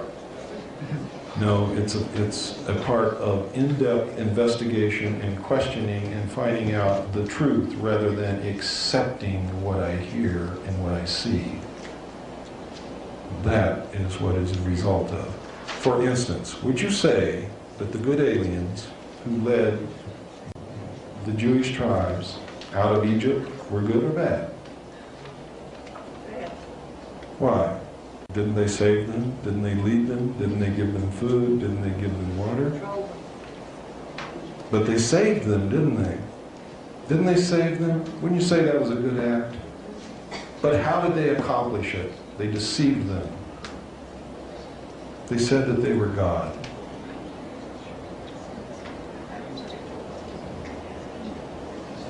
The aliens that came to Earth in the ancient times told the people they were gods. Generally, they helped them, but they deceived them, they lied. I'm not capable of telling what's a lie and what's a deception, and I still believe in God. I still believe in Jesus. I'm a devout Christian. But I know that much of what is in the Bible is of alien origin because I have done my research, and it is without a doubt that much of our religious history is alien manipulation.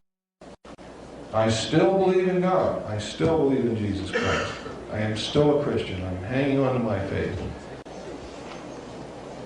Because I believe that they have used our faith and the truth in some way to manipulate us into whatever way they wanted us to go. I think they wanted to hasten our cultural and our civilization into a development in a right direction. But they did it by deceiving us, which is not good. The person who is deceived ultimately finds out that they have been deceived. And when they find out they've been deceived, they ultimately hate the person that deceived them. And that is the ultimate end result of deception. Yes, ma'am? I have a couple of things. First, I had a copy of what you're selling. Uh-huh. I sent it to the Senators, and I sent it to McCain, and I sent it to the Supreme Court, and I haven't heard an answer. I would like to know what else you have that I can do to send it to something.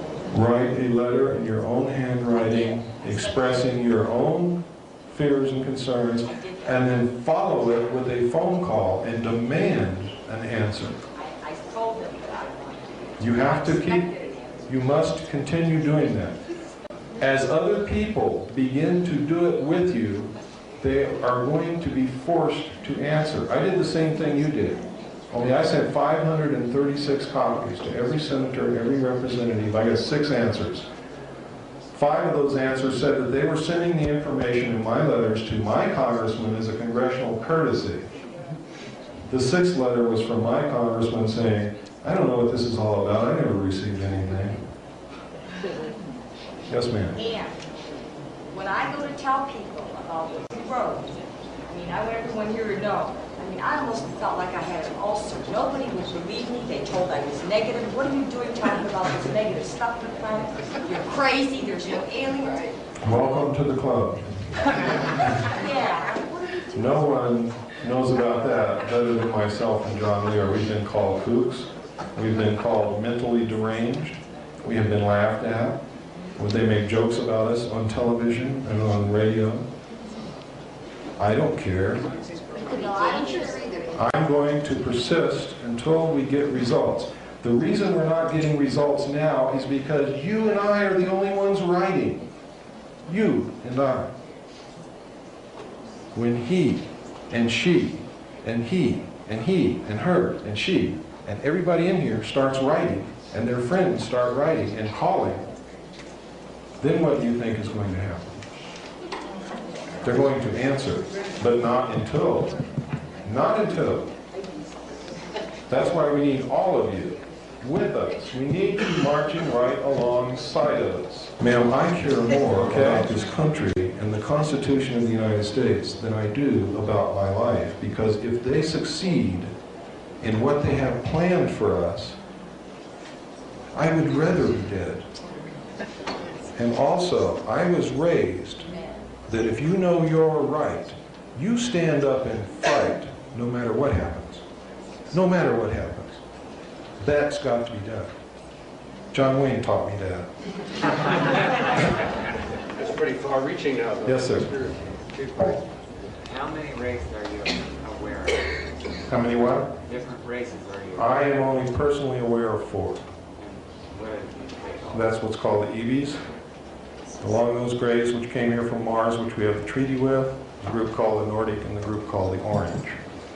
At the time that our government made the contract with the long-nosed grays, weren't they offered a alternative with a more, quote, benevolent Yes. group? And If you move into a new neighborhood, okay, and I belong to one gang and she belongs to another gang. She's a very nice-looking lady, isn't she? And she comes up and tells you, hey man, you moved into this neighborhood, watch out for old Bill over there. Bill's mean. But I'll help you, and I'll protect you. And I won't let Bill do anything to you, provided you get rid of all your knives and guns and don't ever lock your doors. What are you going to do? I'm probably going to go with you. There you go. See, I think they made the right decision when they turned down the initial offer, because they were faced with so many uncertainties and so many different things happening, and alien races from other planets. I mean, my God, I look at the technology that they have, and you want us to disarm? Are you got bats in your belfry? I think at that time their decision was right. Their decision to self-destruct the American people was wrong. Their decision to make a treaty with an alien race without the advice and consent of the Senate under the Constitution was wrong. It's illegal. Lying to the American people all these years, manipulating us, controlling us, literally ripping up the Constitution and putting it in Ollie North's shredder is wrong. All based upon an assumption that if we knew the truth, we would flip out. And that a small handful of men know better how to run this country than the people of this country do. And they are all part of a group who wants to subvert the Constitution in the first place to create a one-world economic system under a one-world government with a very few people at the top holding all the power and all the money, holding all the strings. Just on the original alien intent. Seeds planted. The aliens planted those seeds, yes, over 250 years ago. Yes? What about, two questions, what about Admiral Byrd's papers? Has anyone ever gone into those? I guess you'll see. Ma'am, with all due respect, we must stick to the most pressing problems at first. Right now, confronted with what we're confronted with. I thought maybe that I can't be concerned with a hole at the pole. I'm very serious. Well, it may have something to do with it, but I'm not aware of anything that yes. You talked earlier about a lot of people who've been abducted and have been implanted, have moved away from their residence and or grouped together in other places. How do you see that fitting into the picture? The people who have been abducted and implanted have some ultimate mission. We know that. They are compelled to move to certain places. Some of them are compelled to stay in the same place. When their mate, if they're married, resists, they leave their mate. That's how much they're compelled to do it. There have been people who left their children, women who've left their children, which is totally against the paternal instinct. I mean, the maternal instinct. It's just totally against it. Women just don't do that sort of thing. It's not. There's a level of mind control at work here that is terribly disconcerting. They are implanted, they have a specific goal to accomplish in the future, and most of them know that they have something that they're supposed to do, but they don't know what it is, and we don't either. The government is terribly afraid that when somebody pulls a switch sometime in the future, these abductees are going to go out and cripple the communications and blow up bridges and cripple the government. The government's afraid of this. I don't think that's what it's about. It may be what it's about, but It concerns me that the abductees are seeing an obvious criminal act as being a good thing. For instance, they're asleep in their bed. Someone comes and kidnaps them out of their bed. These people that kidnap them are so different than us that it's got to strike total fear into them. They are totally paralyzed, immobile. Now, most people have never been totally helpless in their life. And I'm telling you that that is the greatest terror that you will ever feel, is when you are totally helpless and you know it. Now, these people are taken into an alien environment in a craft that floats in the air. In a round room, and they all describe this room exactly the same. There is no difference between the descriptions. None of them know the other. Most of them have never heard of abductions or UFOs or spacecraft or aliens or anything. They've never read these books. And until just a few years ago, there weren't any books to read about abductions, because this is a recent thing that's been coming out. So we know that they're telling us the truth. We've hypnotically regressed them. We have tons of evidence and descriptions, and the stories are always the same. And sperm and ova is harvested from them. Scoops of flesh are taken out of their body, which leave pot marks. They are surgically operated upon. They are implanted. Some females are impregnated. After the end of the first trimester, they're abducted again, and the fetus is taken from them. And the abductees perceive this experience as having been a good experience, and no harm was done to them. Yet, and this is their conscious mind talking, listen to what their subconscious mind is telling them. Their subconscious mind is causing them to exhibit all of the same symptoms of a rape victim or a hostage victim who has been held for a long time, commonly called Patty Hearst syndrome, where you begin to identify with your captors. Now, this is obviously great physical and emotional and spiritual harm has been done to these people. Yet their mind has been controlled to the extent that they perceive this experience as having been a good one. That deeply concerns me. I don't know about you, but I'm really concerned about that. And they are and have been given some task to perform in the future. They know that they have this job to do. They don't know what it is they're supposed to do. Some of them have been given tremendous knowledge that they never possessed before, never learned in school, don't even know what it is that they know in a lot of instances. Yes, ma'am. Each one here needs to know that we are sovereign beings under God, and we have the right to say no. That's right. To invoke in the name of God that you don't want to be abducted, that you cannot take me against my free will. And if you find yourself unable to speak in such a situation, mentally make that declaration, and they cannot take you under universal law. What she's saying is true, and people who have done that and really believed in what they were saying have not been abducted. People who have tried to pull that off and really didn't believe what they were saying were taken anyway.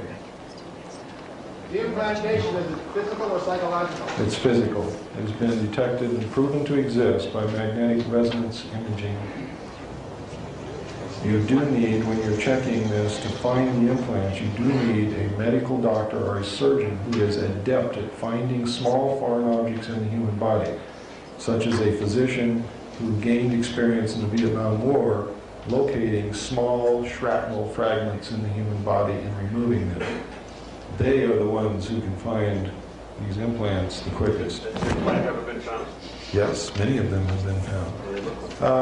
An Audi automobile, license number LA MER is blocking. Need to move that automobile. Yes, sir. Yellow shirt. Yeah, what about transfers of technology? You know, it strikes me that the government, everybody be interested in these technologies down the road, you know?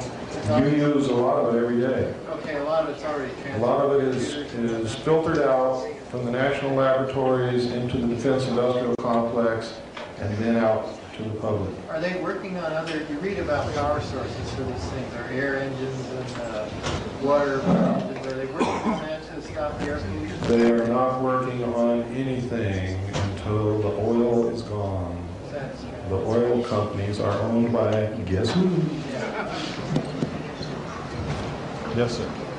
What do you have, a couple things, what do you have to say on the Pleiades? And also, has there been any discoveries of aliens that look exactly like people? Yes, the Nordic and the Orange both look like people.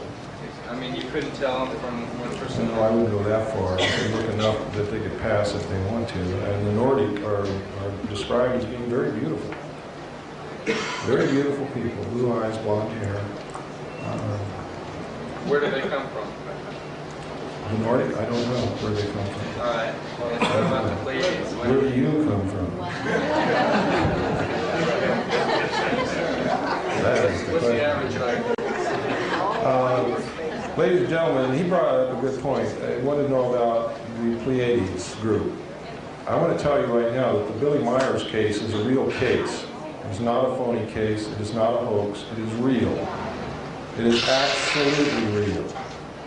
The documents that you saw with the string in it, all of that was prepared by the Office of Naval Intelligence. The model was built and placed in his barn, and photographers were sent up there with intelligence agents who opened the barn door and said, see, the Billy Myers case is real. The Pleiadian people are real. The craft are real. Some of their craft we have at Area 51 and are flying them. I have on videotape right now with me here tonight, if you want me to, I can show it to you. Yes. Yes. Evidence right before your very eyes that will prove to you that these craft on this videotape are real. And you can see for yourself, there's no way possible that these photographs can be faked.